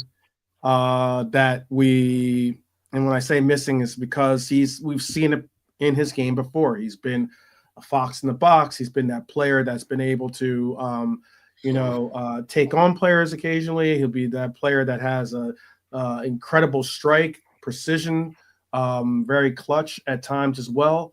But we just haven't seen that. We've seen him have opportunities. He's had his moments, as we spoke on earlier, but he's just come short on those moments. And normally he is Mr. Clutch for us. And it's now like it's difficult because he's getting the starts. He's getting starts in games. It's not like he's not getting opportunities to get runs. Yota, yeah? Yeah. Yeah, he's getting opportunities, bro. I think what it is with him, I wish he just gets a tap in or something like that if he plays against PSG. If he starts, I wish him the best. I just want him to sort of get a goal. To just get that smile back on his face, you know. You can see it, bro. Like sometimes fans think that players don't feel what they're feeling. Oh, he ain't scored in this many games, this, that, and the other. He knows before us he hasn't scored that many goals in that many games. You know what I mean, bro? And I've seen it on his face sometimes. He needs a goal, quick time. Yeah. Maybe Tuesday, maybe Sunday. God knows. But I think as soon as he gets that goal, it will just sort of smooth out the rest of the season, and then we can look at the summer of what we do with, say, him and Darwin. You know what I mean? Until then, I hope they put something in the back of the net and win us that Premier League, Champions League, and everything. Yeah, no, just what you're saying, Jake. Sometimes I don't understand why people even need this explained. Like, nobody knows they're not playing well before a footballer does. The footballer is the human being that's playing bad. He doesn't need anybody. Yeah. Like you saw Curtis Jones' reaction to missing that shot against Southampton. You think anybody needed to tell Curtis Jones he should have scored that? You think anybody needs to tell such and such a player they're not having good form? The players know Dave from London, he thinks he's got to tweet Curtis Jones that you should have fucking scored. You know what I mean? Yeah, no, the players, man, it's just you know what's happening in your own thing. You know if you're happy, you're doing what you're doing, or if you're not. Yeah, no one needs to tell the player, "Oh, you haven't been very good this month." You know, unless he's waltzing into training in the open top Ferrari, and he hasn't done anything in 6 months, and he's loading it up all around the place. Yeah, but these days that doesn't happen. So these guys, man, they're hyper aware of their own form and how well they're playing or how badly they're playing. Okay. But like you said, Dave from London needs to be the first guy on the phone on TalkSport to tell Curtis Jones that his grandmother, who's unfortunately no longer with us, still would have scored that goal. He needs to be on TalkSport and telling Jason Cundy and all the boys, his dog, who only has 2 legs, would have scored that goal, Curtis Jones. Yeah, you're going to get those boys. True.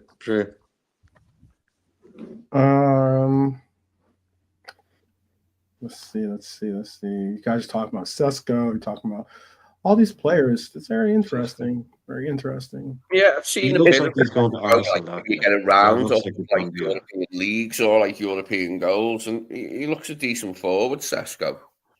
Yeah, I look think up he How would pretty you much feel if this is not? I'm not won't be suggesting Arsenal. that this happens. I don't want to see this happen. Just no. But no. I was gonna say with there's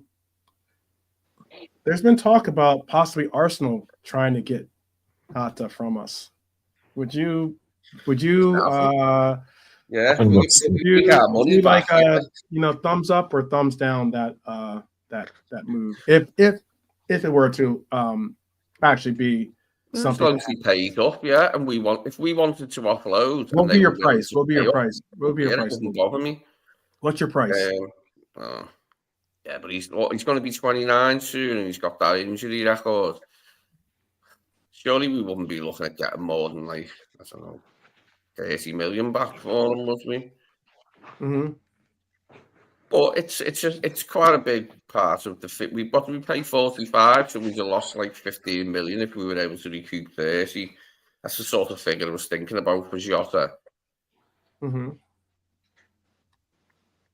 I'm not sure he's going to play 45 for one of our million. rivals. 45 million is your price. I think he'd be more likely to head off somewhere to another country, like maybe even back to Portugal or possibly to Spain. If someone in Spain had taken him, I think that would be better for him maybe to get out of the Premier League. Like, makes him a chance of playing more games if he goes back to Portugal and Spain. Although I wouldn't bet on it. If it was a betting man, I would not put money on that. So you said 45 million is your price? Me, I said 30 in our money. Oh wow. Okay, my bad. I'm extra 15 on there. Because of his injury record, and he's going to be 29 soon. Well, he's a good player and all that, but everyone knows he's hardly fit. And I mean, and you know that. You give Arsenal 30 million, or you take 30 million from Arsenal? If we wanted to sell him, yeah. If that was the case, we wanted to sell him. We decided to sell him, and you gotta throw some tax on that. I was asking because you gotta throw some tax on that. Come on, a little bit of rival tax at least. That's one thing I would never allow. Jota, is it Jota you're talking about? Yeah. Yeah. Never sell him to Arsenal. Never. Rather for him to sell him to Italy, Spain, Portugal, whatever, but not to a Premier League club. I don't like our players playing for the clubs. No. Against Arsenal at the Emirates when we won the League Cup was it 2022? Yeah, when we went for the quad and we knocked out. Yeah, he was brilliant. Yeah, brilliant. The way he done Tomiyasu up like a kipper and then just come inside and just easily beat the goalkeeper was lovely. I think he megged Tomiyasu like in a really quite fancy move, quite fancy way. I was like, oh yeah. But we just haven't seen him. We haven't seen enough of him. I have lost patience with him now. I'm going to just say that, yeah. Lost patience. I want players that are fit, and he's not fit, mate. As much as I like him and his goals and that, yeah, I want things to have moved on by next season. Don't want to go through this again next year with him.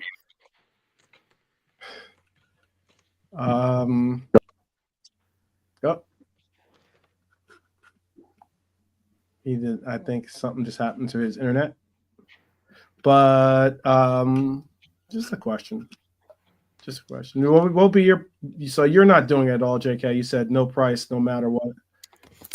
I wouldn't sell Jota to Arsenal, for example. Now, yeah, maybe to like a La Liga or maybe Serie A team, but not to. To a La Liga team. I would not want to see Diego, or excuse me,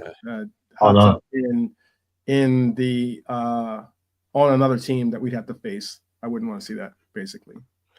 Oh, at least I would. Yeah, mate, it's easy. You have Jota free. Give us Saka. Deal done. Okay. Yeah. That's different. That's a different topic. Exactly. Yeah, there you go. You can have him. We'll take Saka. Great. Happy days. Enjoy. Happy days. Okay. All right.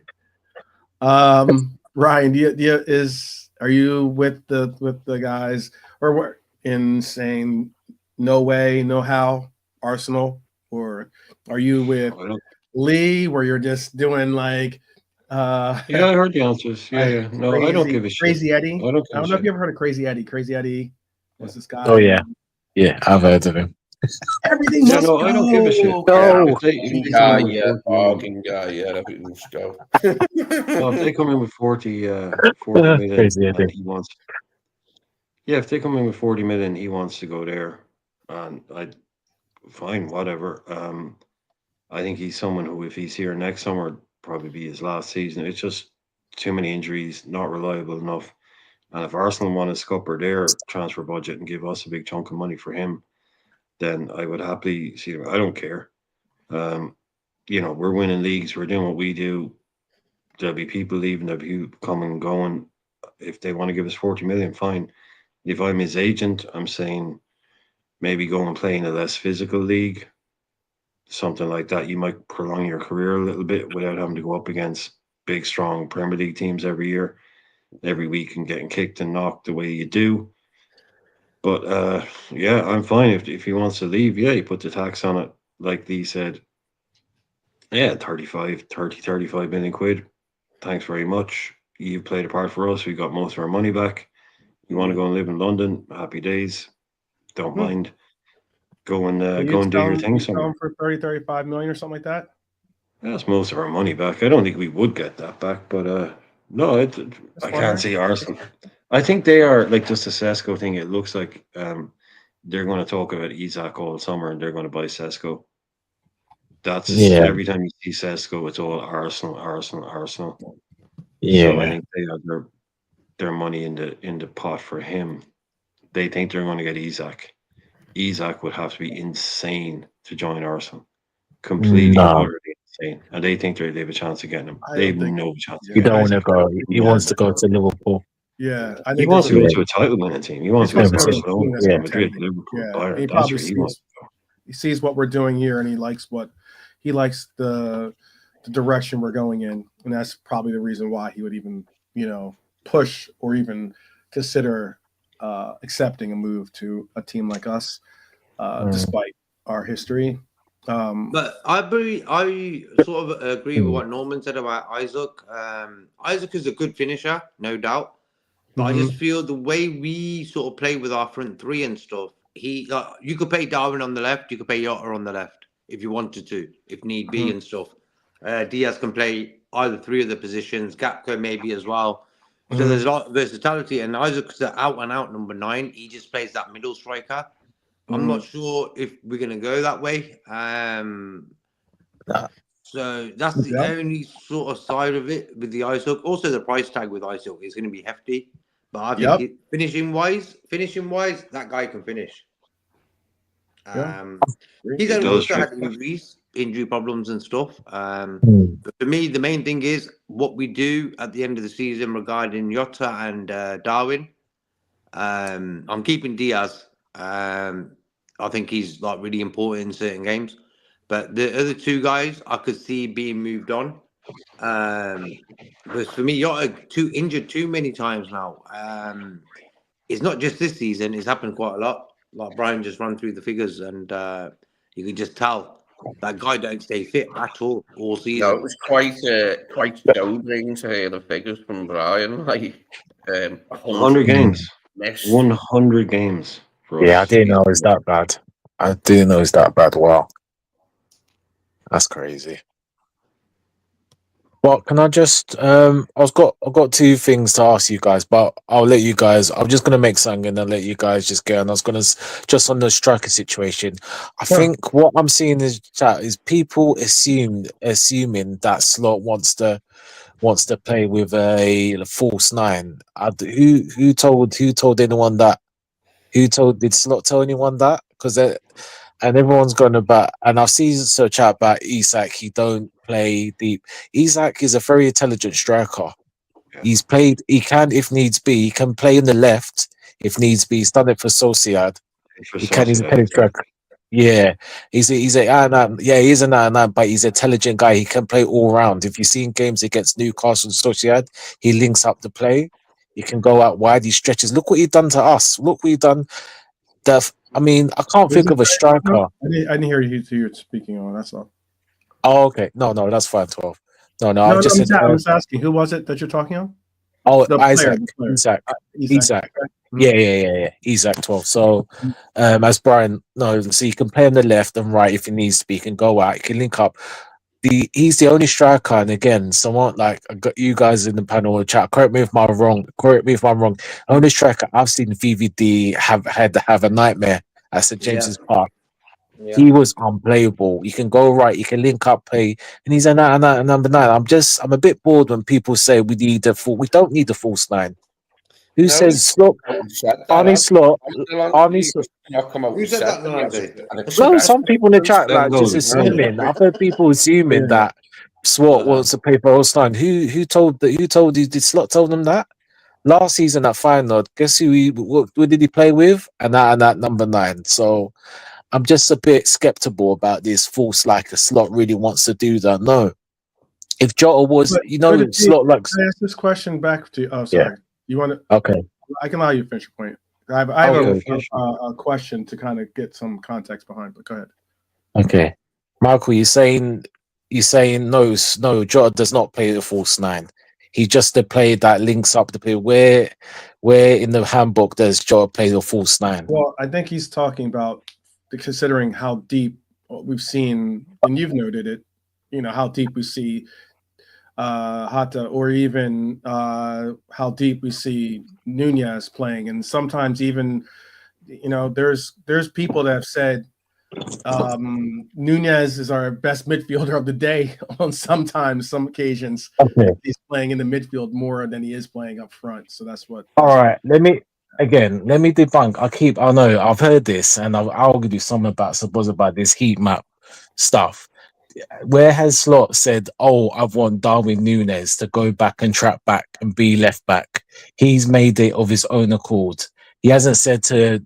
When has he said to Diego Jota? He wants his strikers to work hard. When has he said Diego Jota, Darwin Nunez, trap back? I want you to trap back near the penalty box. He doesn't say that. They do that of their own accords. The heat map is the heat map.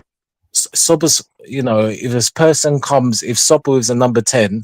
He becomes deep, doesn't mean that he's been told to trap back. That's, as Brian always says, like working hard and trying, that's standard, but that doesn't displace that then you're saying they're false 9. Jota it's never a false 9. Yeah, he might back flipping hell. Alan Shearer, there's other strikers I can name in the history that gone back, trap back. Are they false 9s? No.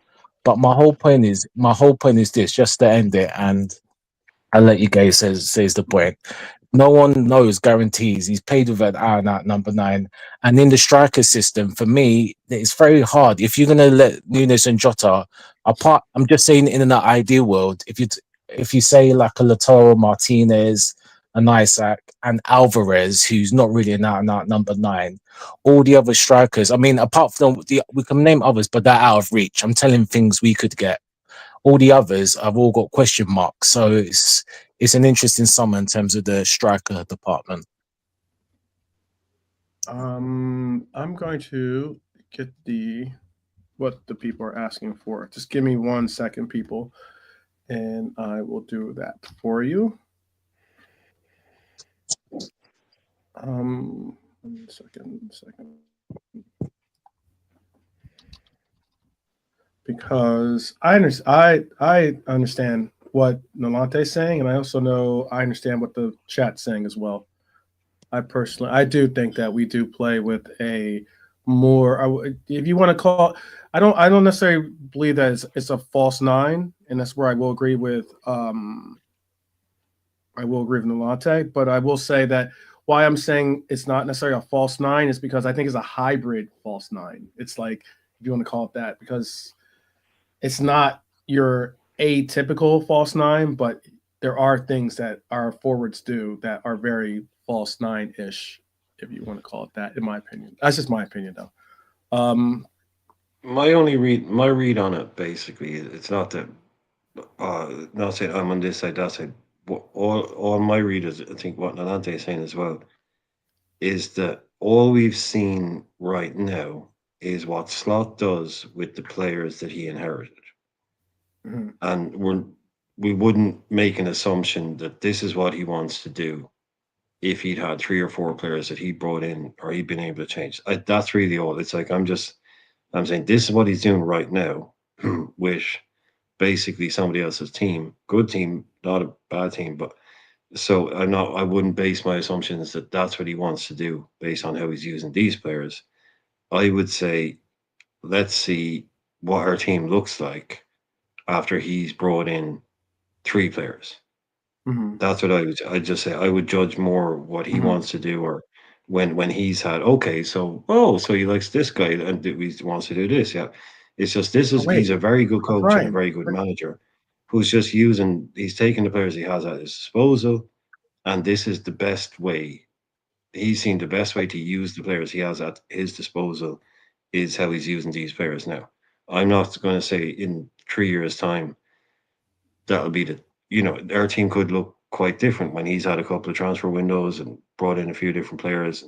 See what it's like. But like I said, I'm happy. I'm looking forward to all this. Like if he can come in and do this with basically without making any changes, how good can this team be when we've had 1 or 2 more that he might want in different positions and bring in? I think it's all good. There's nothing negative about this at all. And for me, it shows how good a coach he is. Okay. I know he didn't have a Salah at Feyenoord. Definitely, no one has a Salah. We have Salah. Only we have Salah.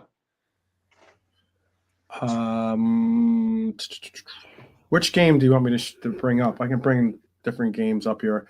I was just gonna say, I think I remember someone telling me that statement, that take might be controversial. I think that you just said, Brian. I'm just joking. I know, but you were framing it slightly differently. I just play with you. And also, grab and brush for the 8. That's my show. So grab and brush for the 8. That's Yeah. I want to see grab and brush go forward one. And to answer Justin's question about which striker, I would take. I would look for Darwin just to do what he did yesterday, that sort of finish, and keep him. But if I had to choose one, it's probably going to be either Isaac or Cunha because of Premiership sort of experience. They've been here a little while now and they're scoring goals in the Premier League, so it'll probably be one of them two. It does help a bit when they're already in the league. When they're already in the league, that you know what I mean. Because you look at like Fergie buying Cole, York, Sheringham, players like that. He just went. He just went to other teams, didn't he? And bought their best forwards. Like he took Van Persie off Arsenal, didn't he? Which game did you want to highlight as showing that they're not playing false I think it was a Dom heat map or a Jota heat map from was what the PSG game. I'm not sure which game, to be honest. No, I have the PSG game pulled up. That's why I was. I can show the PSG. Let me show this real quick. I think it was like for Jota's game. So the last time he started was PSG, right? Mm-hmm. So probably Jota's heat map. Okay. Yeah. So here you can see. Let me make this large for myself too. Here you can see this is not necessarily their heat map per se. This is more of like their average position. That's kind of the same thing, though. It's the same thing, but just with numbers. Mm-hmm. Let me bring it again. Oh, I think I might have lost it for a second. Let me make sure I got there. Trying to adjust it so I can make it big enough so I can read it myself. Hold on.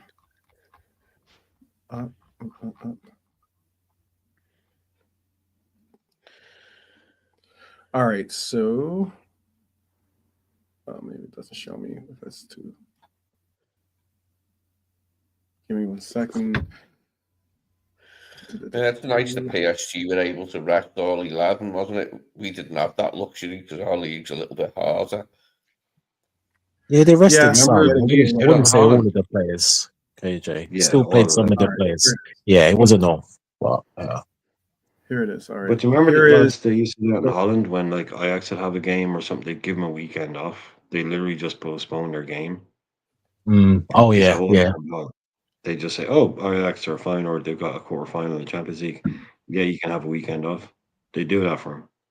Yeah. Other FAs are much more helpful, aren't they, to their sides? It's always been like that. The FA's always been the standout shitbag football association for helping its own clubs in Europe. Yeah, we have a game. They'll bring one of our other games forward just to stick it in between it. That being but also, the TV companies. But KJ is saying, or Red Rebellion is saying, fact of the matter is Liverpool never signed players fans want. Majority of the time it's unexpected signs. Well, we wanted BBD. We wanted Ali.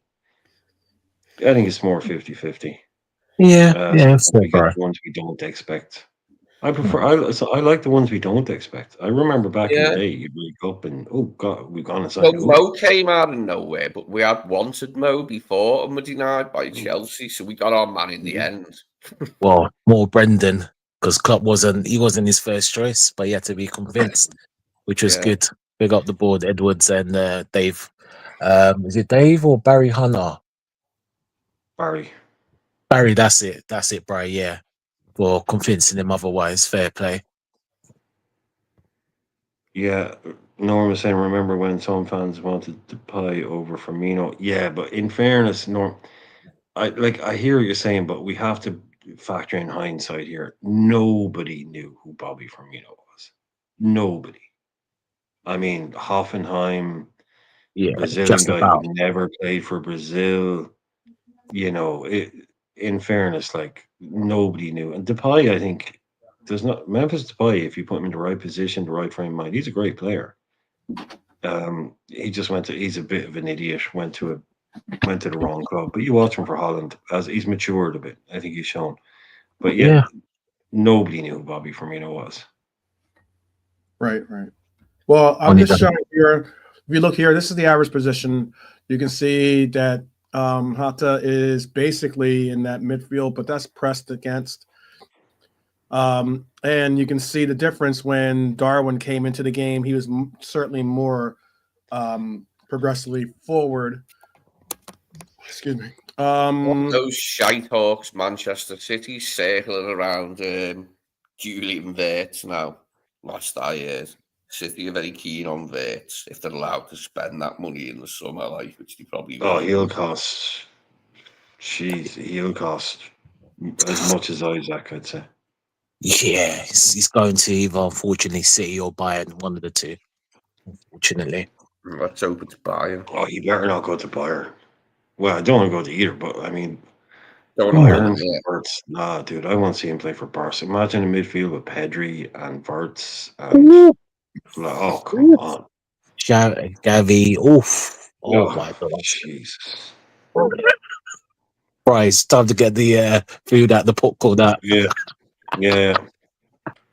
Oh, that's disgusting. With Lamal? Oh my God, yeah. Let's stop there, bro. Yeah. He's injured at the moment. But I can imagine him going to Bayern. I've just seen a few rumours recently about that. It's so boring, though, isn't it? It is. You know what? I get annoyed with PSG and Bayern, man. They just killed the league.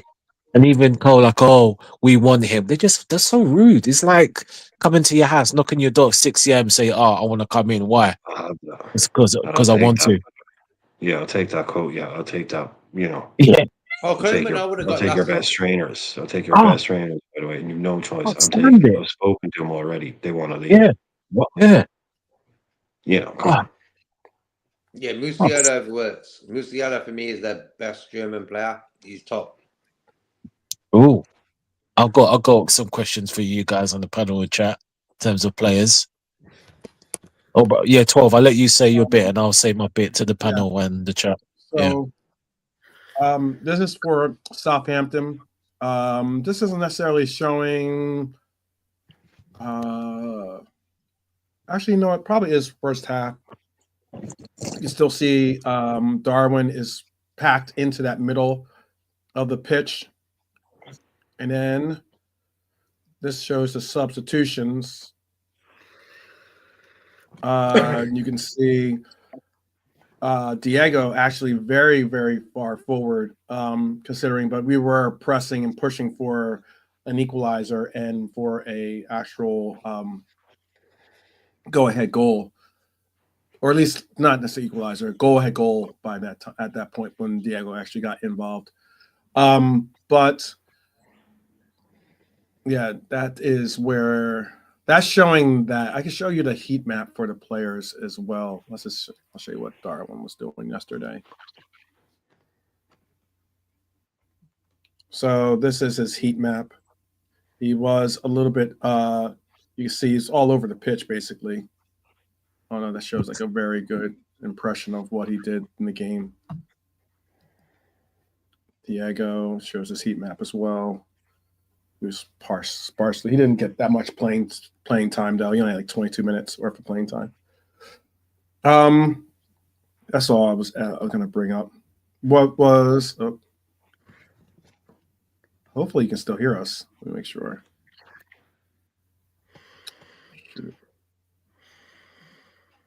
All right.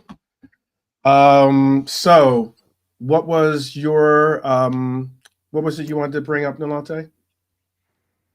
Yeah, I just wanted to do a quick fun one. So for you guys on my colleagues on the panel in the chat, I think Michael Corleone's already answered one of them, but I'll just answer two members on our team. So it's the who's better bit out of three situations. So for you guys, so first of all, when you answer it one by one, so first of all, Michael Collins already answered it. So who would you prefer, or who do you think's better out of Musiala or Wirtz? The second question, as we're talking about left backs, and I was thinking about this, and I think it's who would you take, or who's better out of I know 12 starts would be easy, Jedi, aka Robertson or Kirkes, and the last one is let's just think of it. Not biased. Just think of it. If they're at the peak, the top of the playing powers, and what they bring to the table in our team, and let's just think about they're on top of their game, and then just think of all the attributes and qualities to our team. Who's the better player? Who? I forget about form. Let's just say they're both at the peak of their powers. Who would you take out of Cody or Lucha? That's it. Discuss.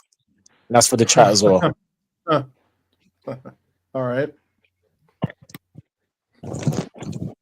There's a lot there to break down. Let me just make sure I get all of them. See if I can get all of them in there for you. So it was Kirkes or Robinson. I know my three. And it was who was this? Do you want my three? Nolante? I can give you straight away. Yeah, go for it. And you can elaborate. I'd love to hear it, just your opinions on why. So I'd love to hear as well. I'll just start it off and come back. I would go Kirkes, Wirtz, and Cody. Okay. I'd have Kirkes as the new left back. Nothing between him and the other guy as a player, really, but just as a younger prospect, more life left in him as a player. Florian Wirtz is someone I've always been a huge fan of. We were massively linked with him before he got that ACL, and then he kind of dropped off the radar. There was a lot of talk about whether he'd come back, but he's just a phenomenal footballer. So was Musiala, but maybe I'm just a kind of a whatever. It's just something about Wirtz just appeals to me a tiny bit more. But if you told me you were buying either tomorrow, yes, please. And then Cody over Diaz on the left for me, because I think Cody is just so good out there and is much more of a goal threat, whereas Diaz, different type of player. But we've seen how good we've been with Salah and Cody in the team, and Diaz through the middle. So yeah, Kirkes, Wirtz, and Gakpo. That's my pick. Fair enough. No, I'm interested. What about the rest of you guys? I'll go. If Robertson played like he did yesterday, second half, I'll go Robertson. I'll go Musiala. Robinson. Robinson. No, the guy from Okay. Fulham. The guy from Fulham or the guy The from miracle Bournemouth? one. So Jedi Yeah, as that's 12 likes Okay, to call okay, it. okay. between them Fulham. two. I thought Yeah. you was going to keep hold of Robinson. Okay. No. At that. I'll go. I like Robinson. I like Robinson. I go Robinson, Musiala, Cody.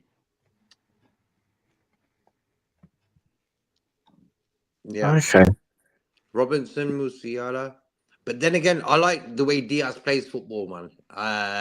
So that's a bit of a tricky one as well. I think that's the trickiest out of the three. But I like Musiala. I think he's Germany's best footballer. What a player. I got the three choices right. That was your question. Yeah. Kirk Robinson, Exactly. Musiala, or where it's Cody or Lucho, right? Yeah, spot on. Yeah. Spot on. Yeah. Alexander knows what I'm on about. Okay. Robinson, Okay. Musiala, Cody. Yeah. That's the trio. I'm leaning towards that myself. But I'd go Robinson, Musiala, and Lucho. That's my three. Okay. I think people really. It's not, and that's not saying that Cody's like bad or terrible or something like that. I'm just saying that I just honestly believe that there are parts of Lucho's game that people undervalue, I think.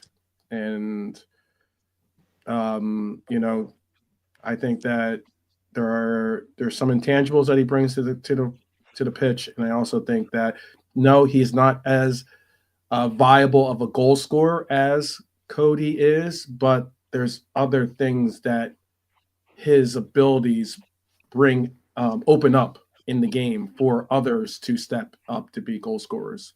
And because of that versatility, it creates opportunities for others as opposed to just not only for himself, but for others more so than what Cody brings. That's just my opinion. But I think Cody still has an absolute, rocket of a shot. He's very incredible with his precision. And I think that he is he's a decent defender. Obviously, he's decent, but I just think that the work rate that Lucho puts in is second to none, I think. So yeah. I've got like Diaz for me. The only weak point on Diaz, he's got 4 assists, bro, all season in the Premier League. For a winger for Liverpool who scored the most goals in the Premier League, he should have more than that. And that's the only side of his game I don't really like, is like what he did yesterday in the game and what he did for Darwin was, for me, that's what I want to see from Diaz.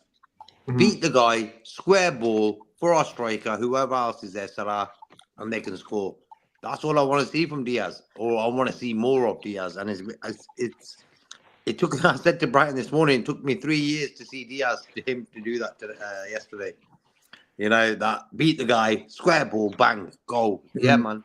Oh, it was I was just happy about that goal when it went in yesterday, because Diaz beat his guy, and he got an assist after so long. He got an assist, and that's number 4.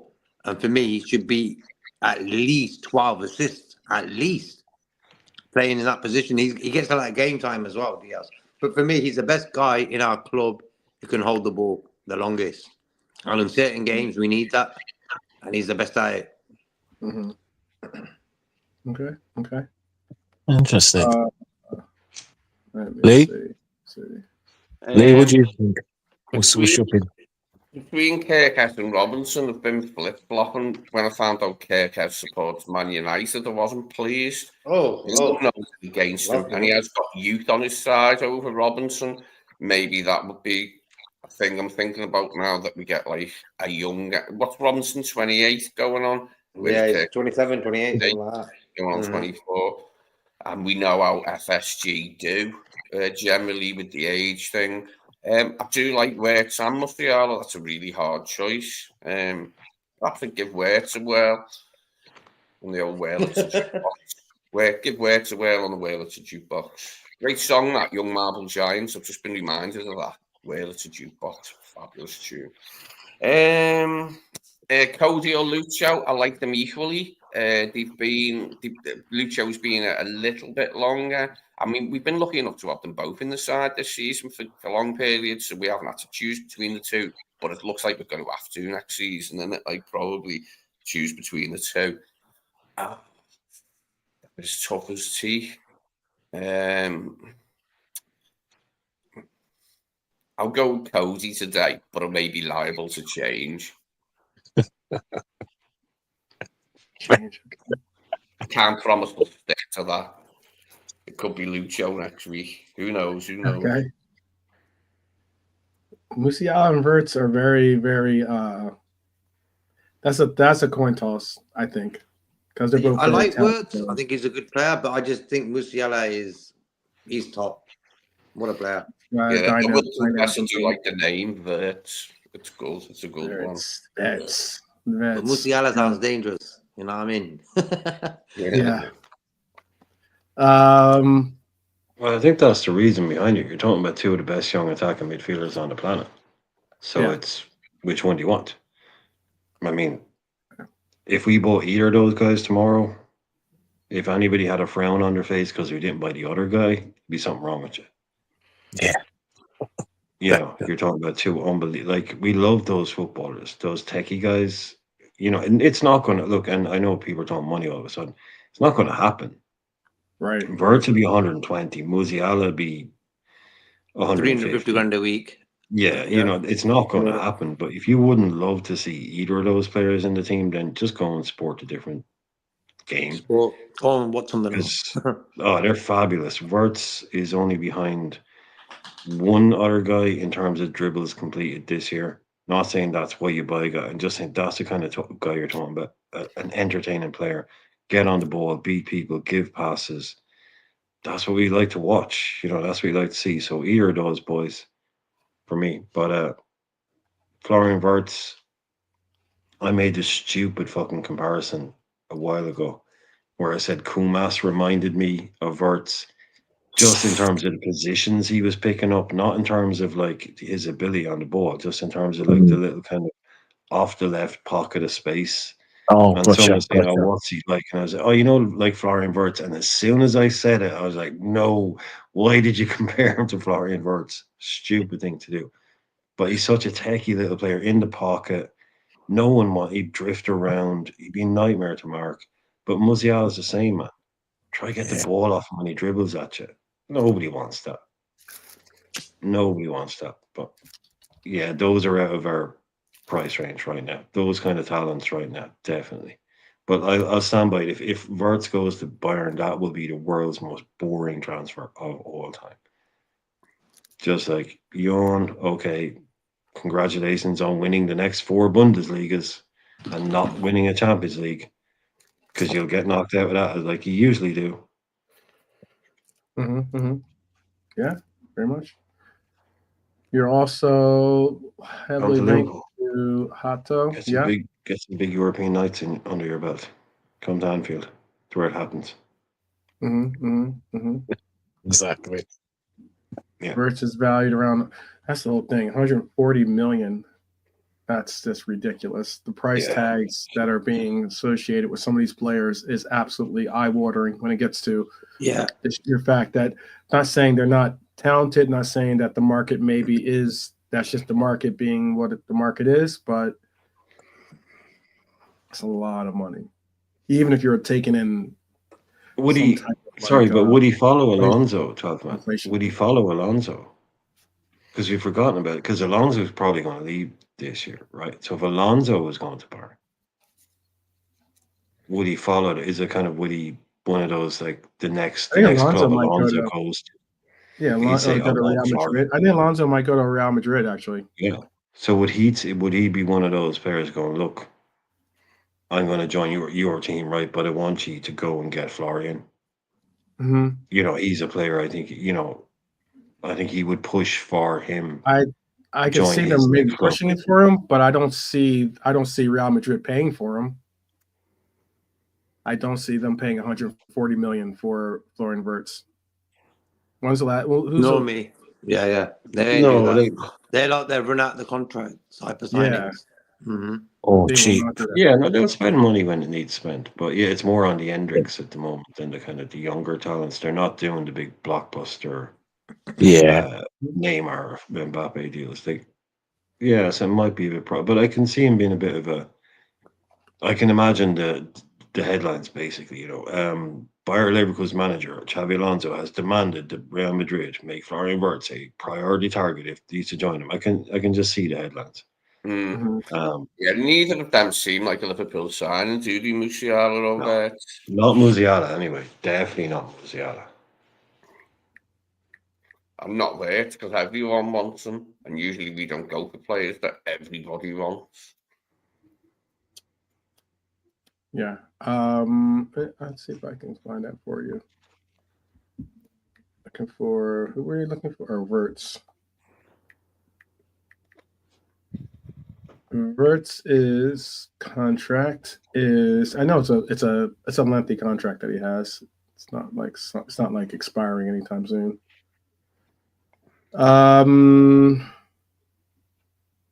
Wirtz is got.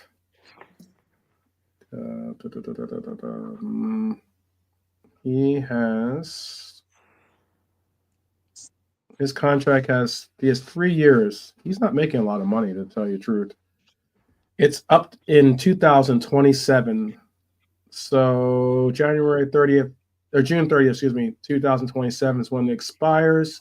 He signed it in 2022. At that time, he was making a base of 85 plus his bonus. So he makes about 144,000 euros a week. Why I'm saying it's not that crazy of a contract is because it's 3 years, but he's making an annual base plus bonus, because his bonus is 3 million, his base is 4.5 a year, so he makes 7.5 million euros a year. He does not have a release clause, and yeah, that's where he's at, 21 years old. So that's what Florian Wirtz is making. Musiala, I think, is definitely better than that, but Musiala is. Oh, someone put his money in there earlier, 365 or something like that. He's on a huge. Yeah, he's on a huge contract. 362 grand a week. That might be pounds, because this one has that 400. I think euros. He makes 489,808 euros a week. Oh, and they're talking about that's because they're talking about his base pay, probably too. He makes 362. I'll just round up. He makes 363 basically for his weekly euros, 363k euros a week base. Plus, he makes a bonus weekly. He makes a weekly bonus of 127,000. So he makes 25.5 million euros. That's a lot. Let me see. I think I can transfer it in. I might be about 20 million quid. Yeah. I'll do the conversion. So the conversion is 21. He makes 21 million, a little over 21 million a year, and he makes 406,000 pounds per week. That's more than Salah earns, base. Yeah, so we ain't doing that. Yeah, that kind of moves Musiala out of the consideration. If we're Sane's out of contract. I'd take Sane. I think Sane was a top player. He's getting on now, isn't he? He's like 28, 29. Coleman as well. I think them two will probably move on. Coleman and they'll leave this year, definitely. They will definitely leave. Coleman. But Coleman's nearly 30. Sane, 27, something like that. Big wages. Yeah, big injury wages, prone for me. They're all on big wages. What did you say, Nunez? I say Sane's he's getting injury prone now, so I wouldn't. Not for me. And I always liked him. Though. I think he's supposed to take a. He's supposed to be taking a. Oh, not to cut you off. I was going to say he's supposed to be taking a. If he is to sign. Excuse me. If he is to sign, he's supposed to be taking a. He's going to be asked to take a pay cut. Just so you know. You're right. Yeah. He's going to be asked to take a pay cut. That's Sane. I'm speaking. Yeah. I mean, we can only realistic see him is if Mo goes, because he's definitely not coming to be a bench player. No, 239,000. 200. I'll round up again. 240,000 is what he makes. Basically, around 240K a week is what he's making. That's Leroy Sané. That is in line with what Davies is making now currently too, who just signed a new 6-year deal. And I know that his deal's got a lot of bonuses involved in it too. And then I said 300,000 for Musiala. And then who else? Oh, Kimmich. Kimmich is apparently going to resign as well. There was that moment apparently that Kimmich was linked to us possibly. There was a time Kimmich was possibly going to be leaving on a free. He's still on a 1-year deal, but there have been reports that he's going to re-sign with Bayern now for at least another couple years, a year or two. So before we do anything else, any reflections on the weekend that you wanted to share? Any reflections? Any you can have your banter moment if you want it here. Don't worry, you don't have I liked Darwin's shot to whoever he was shushing. A few of the pundits picked up on that, didn't they? Like in the after-match thing, saying, "Who was he shushing exactly? Who was he shushing?" He was shushing you, so shut the fuck up. Okay. All right. On that. Yeah. I did hear him say who they really asked who he was shushing. Shushing them, wasn't it? Yeah. He's shushing. You know you're right. He's shushing that. I'll be honest. He's not shushing the crowd because obviously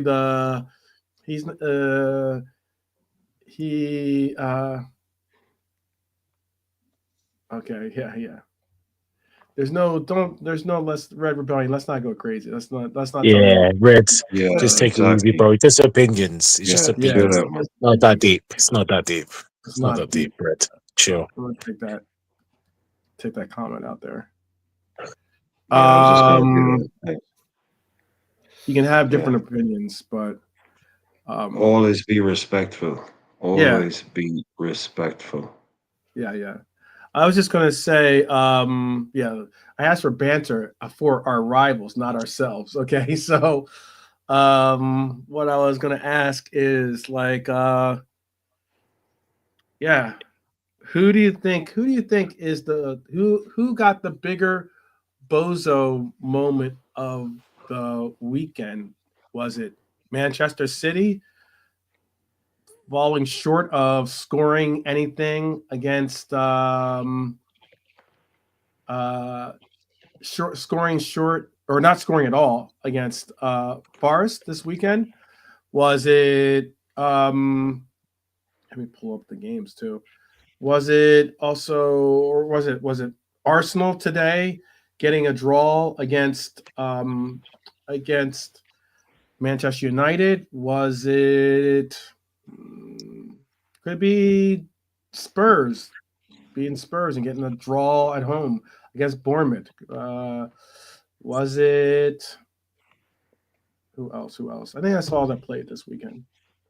But who was your biggest?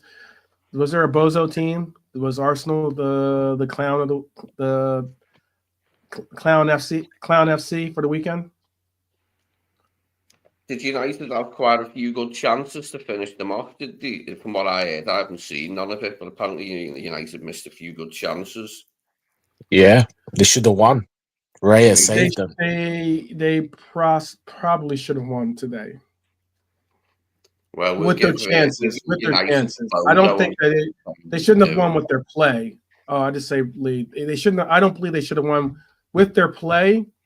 They shouldn't have won because they were not the aggressors. They looked like the entire first half, they looked poor. They looked like they couldn't put a pass together. Looked like they were just struggling. They look like yesterday. It definitely was a foul. They got a fortunate position. Got a fortunate. They got fortunate that they were allowed to, quote unquote, move the ball away from the spot that it originally was. Like the referee said, "Oh, the spot's here." It was a lot closer to the 18. It was a lot closer to the box than where it was taken. He actually brought it back so he can have a little bit more room to get it up and over the wall. But the referee didn't make him move it back up. He just allowed for him to take it where he took it. And Bruno had another opportunity to score a go-ahead goal, but it was an absolutely incredible save by Raya. Yeah, I'll give them the Bozo award then. I'm never reticent, shy, or bashful to award them anything of this nature, so they get it for not cashing So in. So United get it? Better luck next time. Yeah, United get it for getting that. You can say for not getting the 3 points when they could have. Okay. All right. Who's your clown car FC for this weekend? JK or Brian? Or yeah. Go on, Brian. Let's go. No, let the lads go. I would say Arsenal. They should have beat that United team, and yeah, I would say them. Even City, a big game against Forest. You'd think to get that second, third spot, they need to beat Forest, and Forest beat them, bro. So, yeah, man, mad times. Okay. How about for you, Nawante? Yeah, I'll second what JK said. It's a double. City. I mean, what was it? 200. I can't remember the actual figure, but 250 etc. spent in the January transfer window, and they're still bottling in it, struggling. I mean, the only thing they will be lucky, and again, like Chelsea, I mean, I hope I'm wrong. They'll be lucky to finish in the top 4 or 5. They're very lucky, but I mean, under pressure. I mean, it's not even about the title. It's not even about you finish in the top 4 with all that money spent, regardless of your form. I mean, yeah. But yeah, Pep is under some scrutiny with all that money spent. Oh, what a glorious feeling. That'll be up for the top 5. Oh my God, I'll laugh my head off. I mean, they'd be bad, but they're making a hell of a mess of it. Mm-hmm. And the other one is the great hopes of the Premier League. This was their year. It was time. I think we all know what I'm talking about. Own Man, aka Phase 5. Another United team. United. 7, what was it? 7-0 in the midweek, boys. What, PSV? Yeah. We're gonna steamroll United. Coleman it doesn't matter. No Coleman was brought right back down to earth. Exactly, Lee. Exactly. The Rice goal was a good goal, though. I mean, that was good. That was good. But what I would say to you, 12, the first half, as though Arsenal dominated possession, don't get me wrong, but again, they didn't do anything with it. And that's the key. The harder you create anything concrete. And United, Ruben Ball, old toilet. I mean, Ruben looked a little hot. Looked a little happy at the beginning of draw. To be honest with you, that's the level they should be happy because that's the level they've done to 12. Draws are us. I mean, 12. We wanted to draw. I'm happy with that. I'm content with that. The best that got from Guardiola with the nearly 2 million he spent in January was Nico Gonzalez's shot that went narrowly wide, wasn't it? Apart from that, they didn't do anything really to hurt Forest, did they? In fact, Forest hurt them more. Forest actually hit the post. Yeah, yeah. But what was funny is the fact that Steen's Arsenal people and then Raya again, who fair play, he made some. I mean, Hoyland. Oh my god! I mean, it's the worst striker you want to have one of the chances. It's him. Honestly, he awful first touch. But Raya, he saved them, and I wonder what he asked us after saying that we're going to batter Man United. Oh, no striker. Boo hoo. Cry me a river. Cry me a river, sorry. Boo hoo. I'm sorry. Oh, guess who was back today? Martinelli. And he still couldn't touch the arm against Old Toilet. So, sorry, 12. I know I'm going on a bit of a tangent, but City and the Asses. More drop points. City and the Asses. And you know what old Coman's going to say in the press conference? It's not over yet. I digress. Yeah, It's not over yet. Yeah. It's not over yet. he did say that. He did say that comment. Yeah. Asked if it was over yet or something like that. I think that was a quote someone brought in. Yeah, I mean, he's not. I don't expect him to say, "Yeah, it's over." Look, they still have. They're going to most likely get to that next round of the Champions League. I'm sure he wants to find some spark or something to kind of, start some storied run, and all it takes is there's no give when it comes to Champions League. You got to be on point. And as you get deeper into the competition, obviously it gets more difficult to do that. But I'm just wondering what you guys thought. I think did everyone get a JK? Did you get an answer in? No, I just wanted to say to Red Rebellion, like Helios are info guys, stats guys. He gives us the lowdown on certain things. I've never really heard him say anything about FSG personally. I don't even think that's the thing. We actually haven't discussed FSG. I can't even remember the last time we spoke about FSG. Yeah, you guys don't mention them, I'm glad we've filtered that somewhat out of the conversation. Yeah, because there's a time and place for it. We can get some more real, like, we can get into some topics that that are more important to talk about, because the ownership group we have no control over who and what the ownership's going to be, so. But even I do. Guardiola's interview after the Forest game. He looked really downbeat, didn't he? He looked and sounded really downbeat. So this continues anyway, and this sees the end of him. Like, by the summer, I would like him to walk before his contract finishes. Don't want him around no more. We've seen his teams and that. Like, time to move on, Pep. We've seen your football now. We're bored of it. Please leave. Yeah, but even I have a go at the ownership sometimes, Red Rebellion. I just don't like the way they sort of penny pinch at the top end, where as fans want to see a bit more signings made and get rid of players quicker that we can get a fee from them sort of things. But all in all, they've done good things, bad things. It's just like, right. I just don't like them having people like Taylor Swift doing concerts at Liverpool. Them sort of things for me annoy me. Yeah, and we're getting so much sponsorship. Yeah, Red Rebellion. We're getting deeper, but like we get sponsorship money. Companies.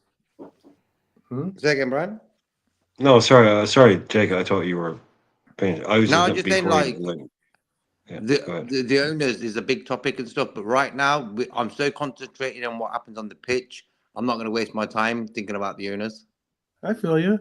Yeah, I feel you. I understand if you don't want to see. I'm not talking about Taylor Swift, but if you don't want to see like some of the one of my future fiancés in my life or something, having concerts at Anfield, I understand. It's all good. Yeah.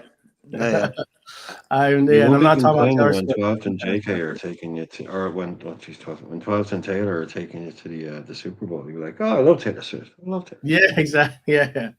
I would just say quickly, my bozo Kepa Arrizabalaga today, 2-1 up, absolutely no need whatsoever. Bournemouth played brilliant all game.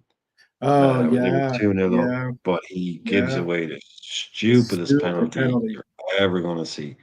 So if you want a bozo moment, the proper one, go and watch that.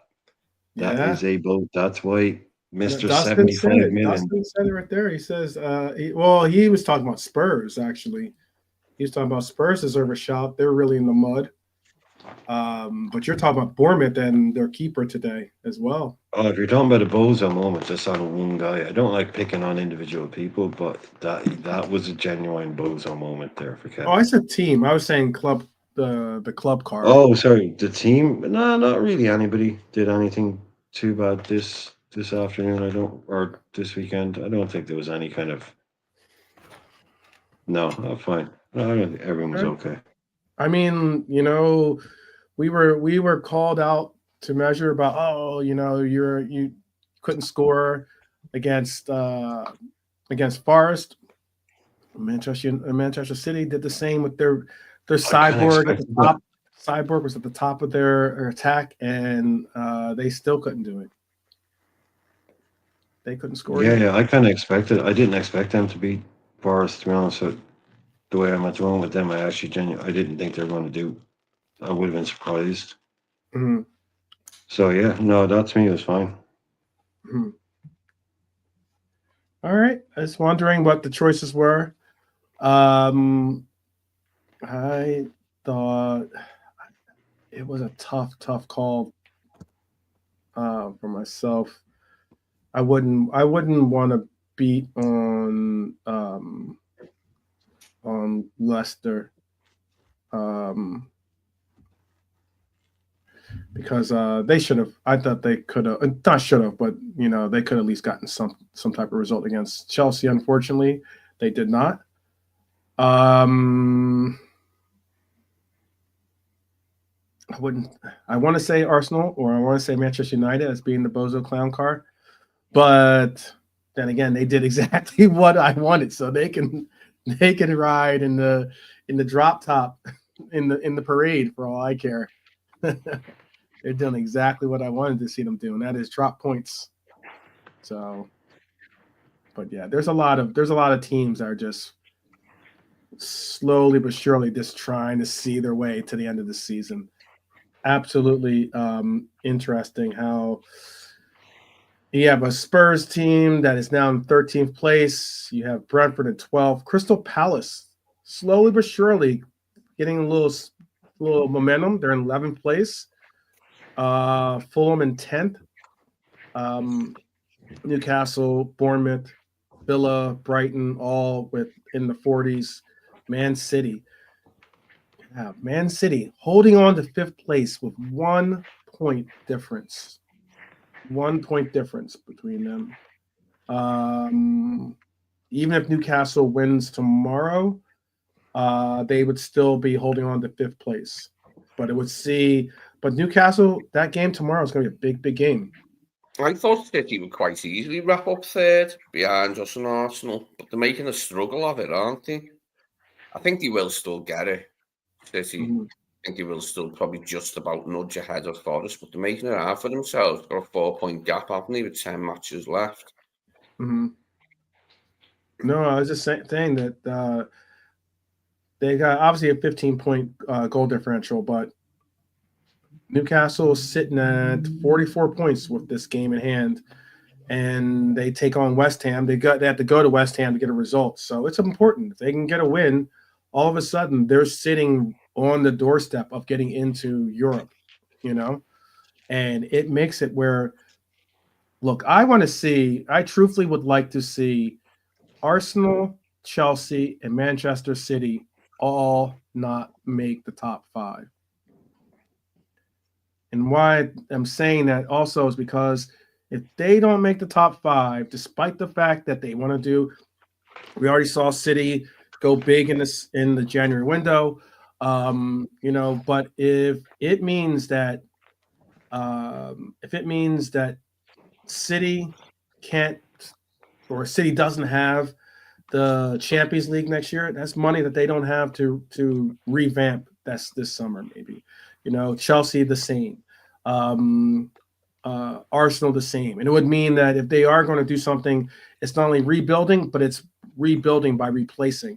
It's not rebuilding by refortifying, which meaning the latter meaning, for instance, I know people want to get rid of Nunez, or some people want to get rid of Nunez. Just use him as an example, or even Dijk, or even Hata, right? But those two players, if we were that, like if Nunez or even Robbo, for instance, they're still serviceable players. You can refortify by bringing in another player and making it more of a competition for that left back role, or making it even more of a competition for our striker role, for instance, and have Nunez either as that, Origi style player, off the bench, or someone that's fighting to get a starting spot with us, as a starter, or to likewise with Robbo and whoever you bring him as a complement to him, or I would look at it as that's refortifying. Rebuilding by replacing, different story. Taking Nunez out of the lineup, now you have to not only possibly find a starter, which he's not our starter really, but now you're saying you're going to replace him with the starter, and then at least the beneficial things you got from him as a super sub, or as a player coming off the bench, you now have to replace that component to this lineup, and that's not always easy to find either. So that's what I mean by I would like to see those teams not be able to meet that bar, simply so that they would have to do the replacing rather than the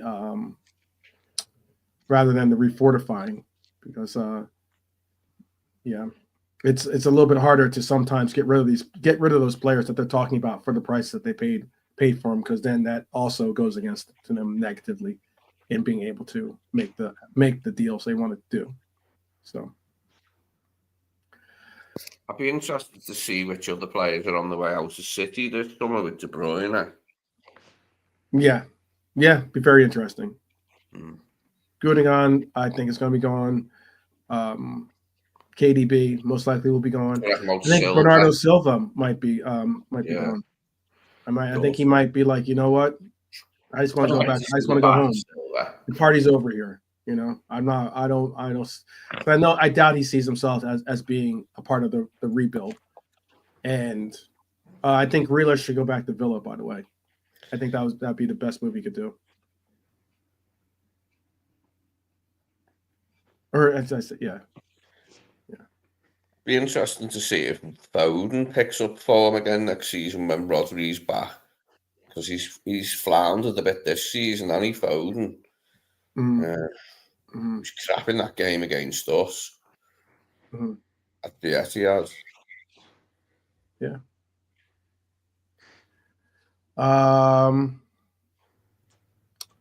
So we are way over our marker for the episode, but as always, you guys always get bonus coverage, bonus time, and also you get not only that extra time, but we definitely like to try to go top corner with our content. Hopefully you enjoy what we have to bring. It's all about respect and love for each other in our community. And is there anything else before we let the people do what they need to do on this Sunday? Anything else that you want to bring up real quick? Any quick topic or quick comment, I should say? No? I'll just...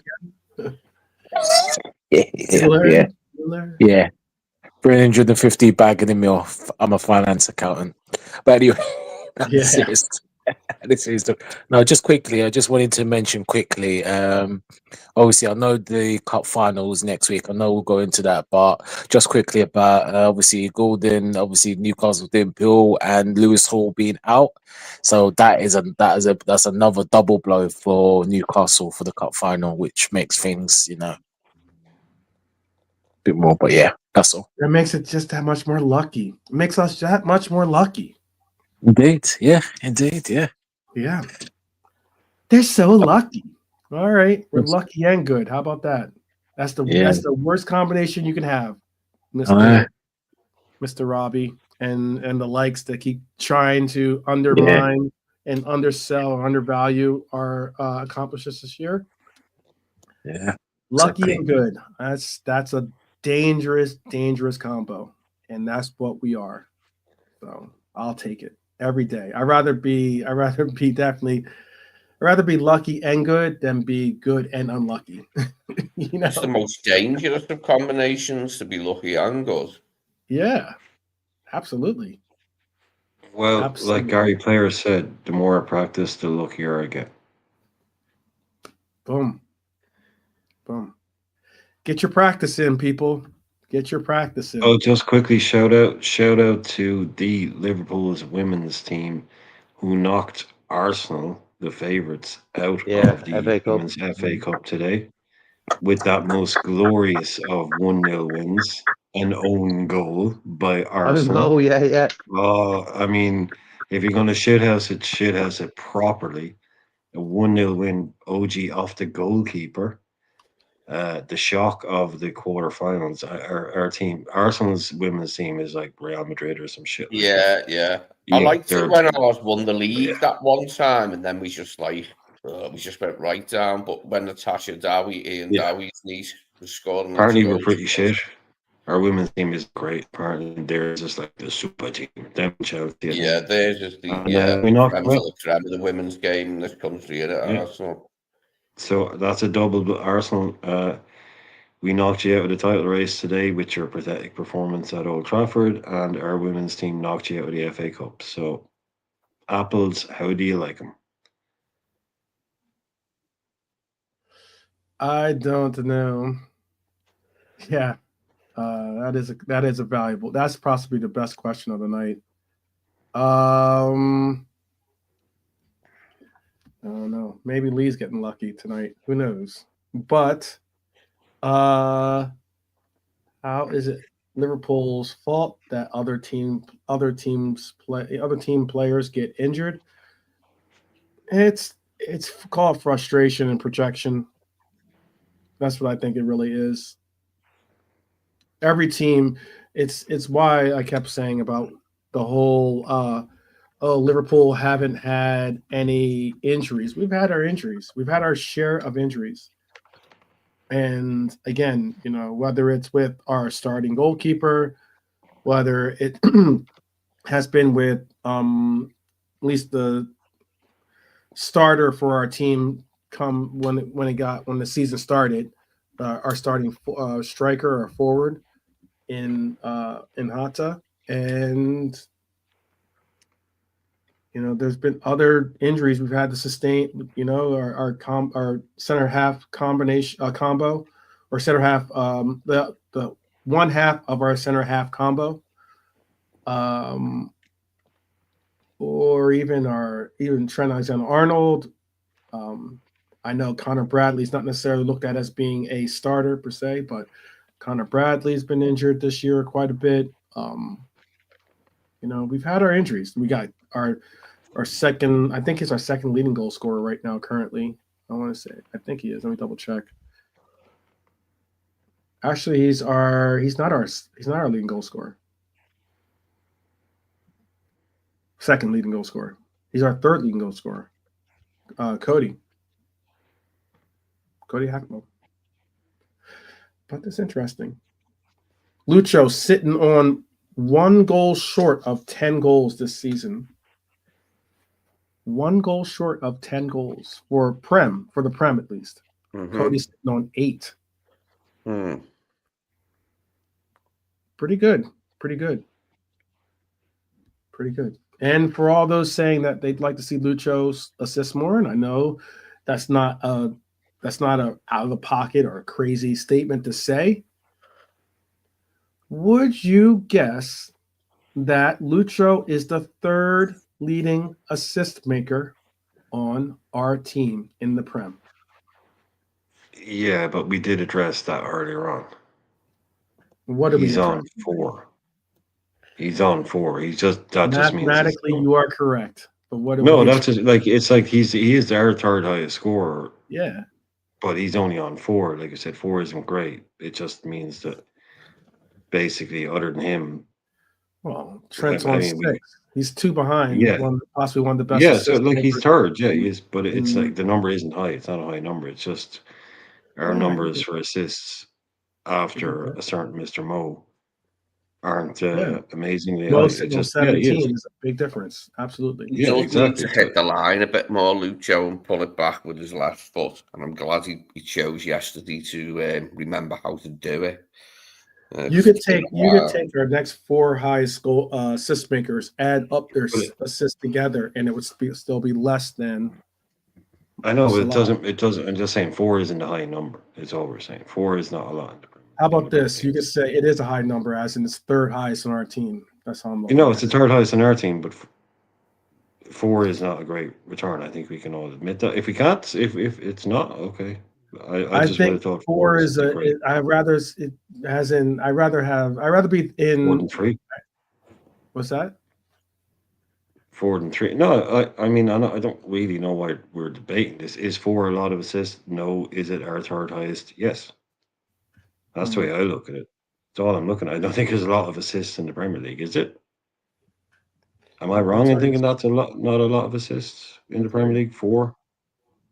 I shall tell you. Pretty poor. No, I just mean in people's opinions. Is 4? I know it's because it was brought up earlier. Yeah, 4 is a decent amount. It's not great, but it would only be too short of being top 10 in the Premier League.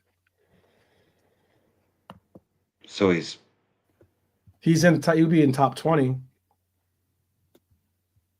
Cool. He'd be in top 20 with 4 assists.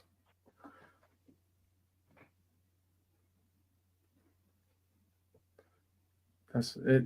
There's not many people when you come to assists. I know Salah's got a bag of assists, but a player that hasn't played, oh man, it'd be great to see him have the assists that Saka has. Saka has 10 assists, for instance, and he hasn't even played them even remotely near the same amount of games as Lucho. But I'm just saying that he's got 10 is the number. If you were to take out, bring back Brian. I did not do that, by the way. You can see I did not do that. Hopefully Brian will be back. And I don't think Brian left because we're disagreeing. Let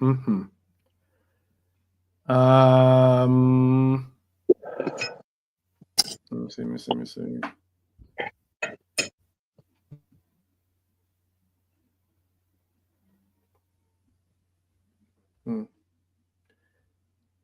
Yeah, it's just a bag of people to have 4, 5, and 6 assists. There's like a lot of people.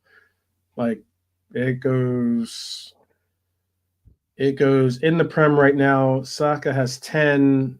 Damsgaard has 10, and Anthony Robinson has 10. Those are obviously tied for second, but second, third, and fourth if you want to look at it that way.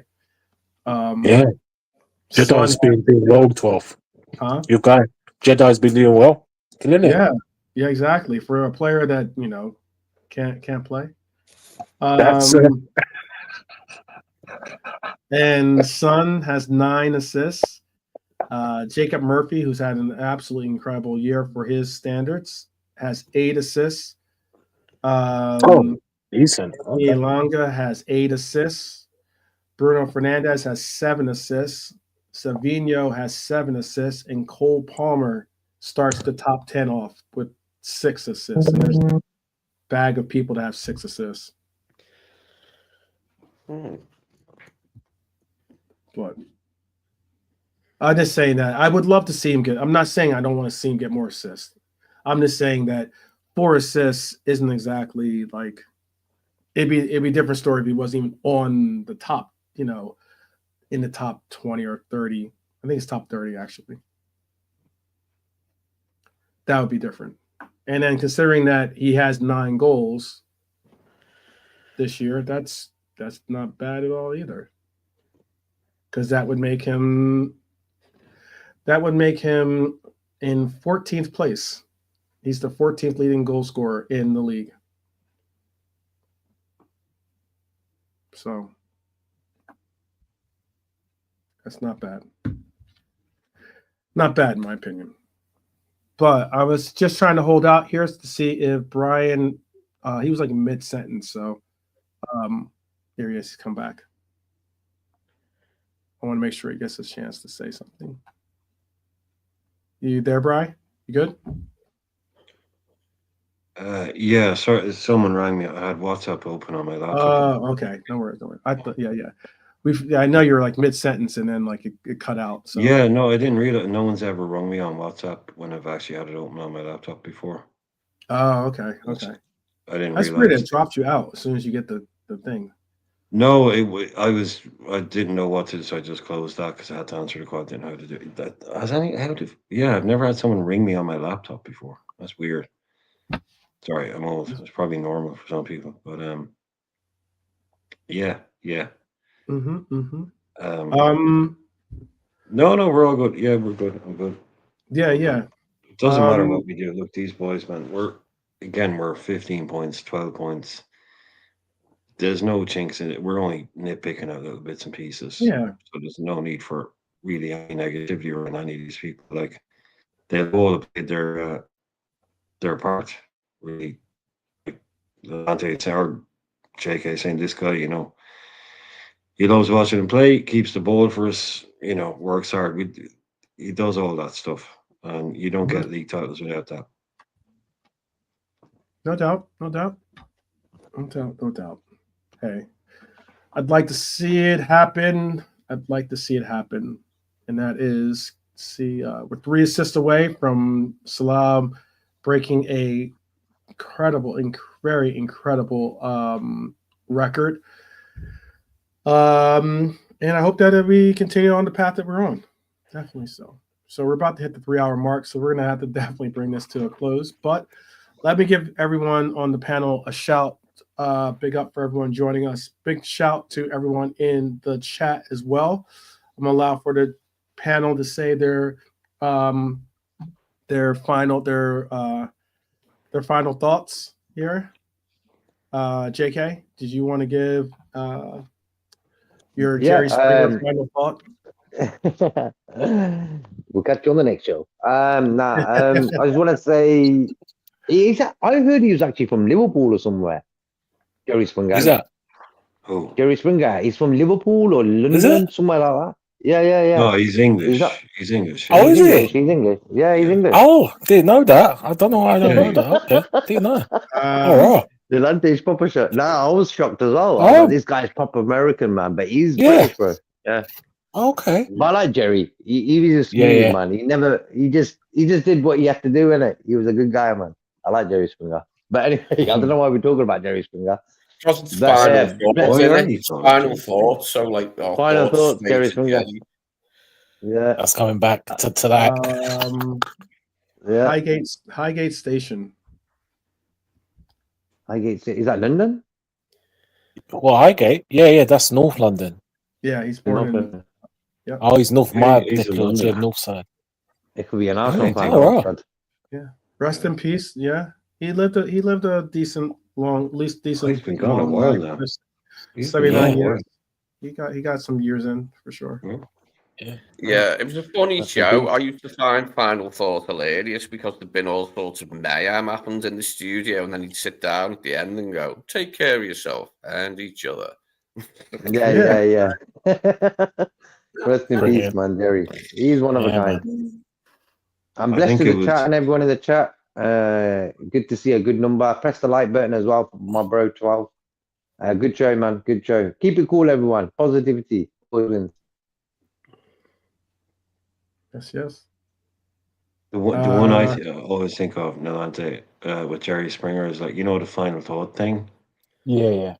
Yeah, like you're saying, it's all been going off with mayhem. I don't know if any of you remembers like the later kind of when they were getting shady, the Simpsons episode where Homer gets into a U2 concert by pretending to be like Potato Man. And he goes up and he takes the mic.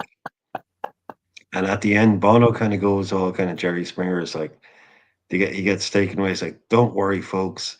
He'll get the help he needs. And then it's like they have it on the big screen where all the bouncers are just beating the shit out of Homer in backstage.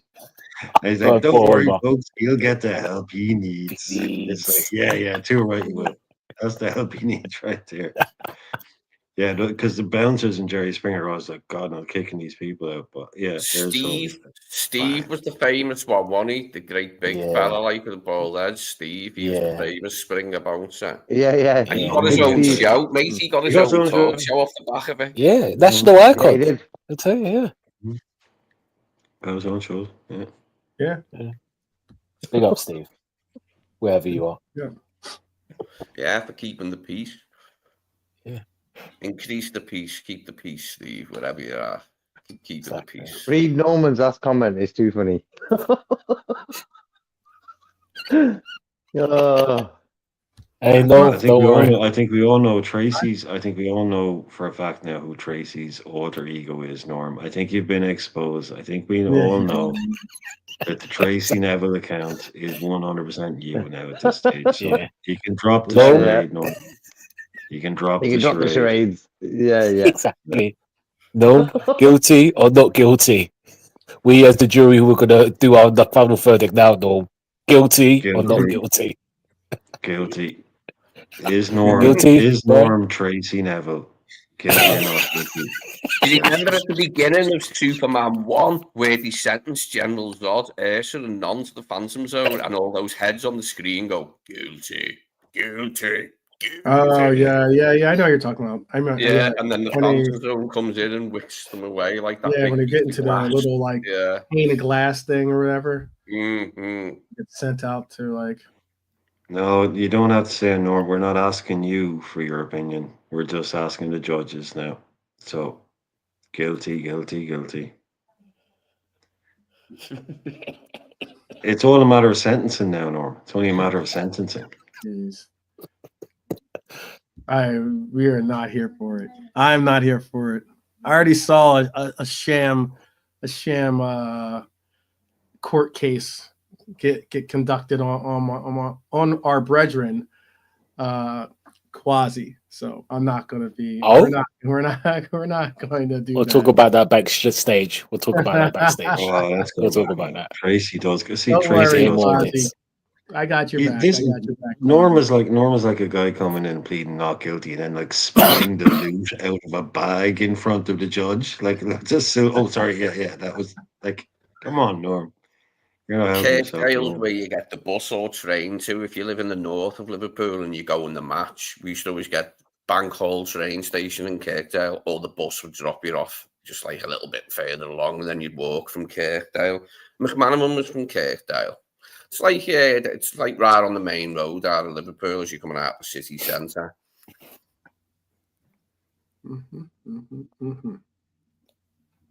Oh my God! Big up, Robert. By the way, big up. Good to see you. So, so Lee, what is your Jerry Springer final thought here? I don't know if Jerry Springer was a Liverpool fan or not, but I hope he was. But I heard he was. I might be mishearing it, but I know he had a team. Put it that way. I know he did support a team. I think he was a Liverpool. We'll find out. Yeah. He actually went to Anfield, actually. Okay. Go ahead. My final thought is guilty feet have no rhythm.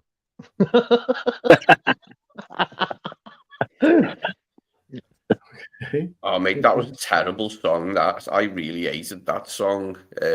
What's it called? Careless Whisper. Yeah. God, it's a big tune, bro. Big tune. So lame, that song. Nah, I love George Michael, man. What a Christmas as well. Last Christmas. That's another terribly offensive. Yeah, that's cringe. That's cringe. Yeah. So cheesy, but it's just it gets in your head for me. One Rap is funny though. Like One Rap's terrible, but it's funny. That was their first song. Wham rap. Hilarious, like. Get emotion. I gotta get my feet back up the ground. Oh, baby, baby. Oh, sorry. Oh my gosh. I digress. We're about to. We better shut the show now. I didn't like his music, but he was a sound fella. You know, when he spoke and that, like, he was dead funny. He was like, had a real good personality and sense of humour, George. It was just his music was shit. But you know what I mean? He was a nice man, like, wasn't he? Yeah, he was against the system. Funny. Yeah. Oh, he's against the system, all right. Big time. Big time. Oh, that thing of him crashing his car when he crashed his car into that shop. All right. Brian, do you have a final thought? Not after that, no. Pretty much. No. Good. Not after a wham bar. Nolante. Remember wham bars? Yeah. Yeah, I love them. Oh, that's why my teeth are so bad, mate, because they were harsh on your teeth, and I had loads of them when I was a kid. Wham bars. Wow, you have a law. It sounds like you might have a lawsuit on your hands there. But I was my own fault. Wham bars were the only offenders, like, you know what I mean? So, other harsh sweets that are favoured, like Gobstoppers and that, really crunchy things that are bad for your teeth. Okay. Nolante, again, do you have a final thought? I'm going to try and make this brief because it's all going off today. No, this is going off the rails right now. We're celebrating, bro. We're just trying to end the stream. We're just trying to end the stream. Someone else will send it. Man. I get these. My time is money. Money's my time. I'd just like to say, like on a serious note, Bernadette and Norm, as Brian's, the gig is up. We're not going to see the Lee and Tracy show. Okay, if she is real, I'm not taking Tracy to Club Tropicana. That one just popped into my head. That's the funniest video ever. Club Tropicana, wham! Yeah, that's hilarious. That video. They look proper suntanned in that one. Yeah. Andrew Ridgely, yeah. The pilots, aren't they? They're like, they work on the plane and shit and that, like, and they go to Club Tropicana, don't they, when they're in there, wherever it is. I saw that look, Top. I saw that look. Drinks are free in Club Tropicana. Fun and sunshine, there's enough for everyone. All that's missing is the sea. But don't worry, you can suntan.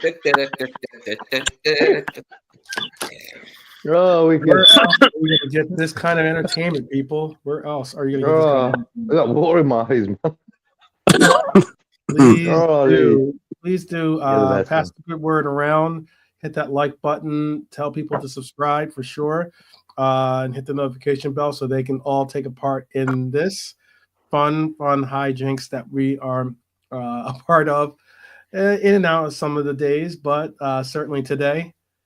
You get the lyrical stylings of Lee and Nolante, and occasionally JK singing a tune here or there.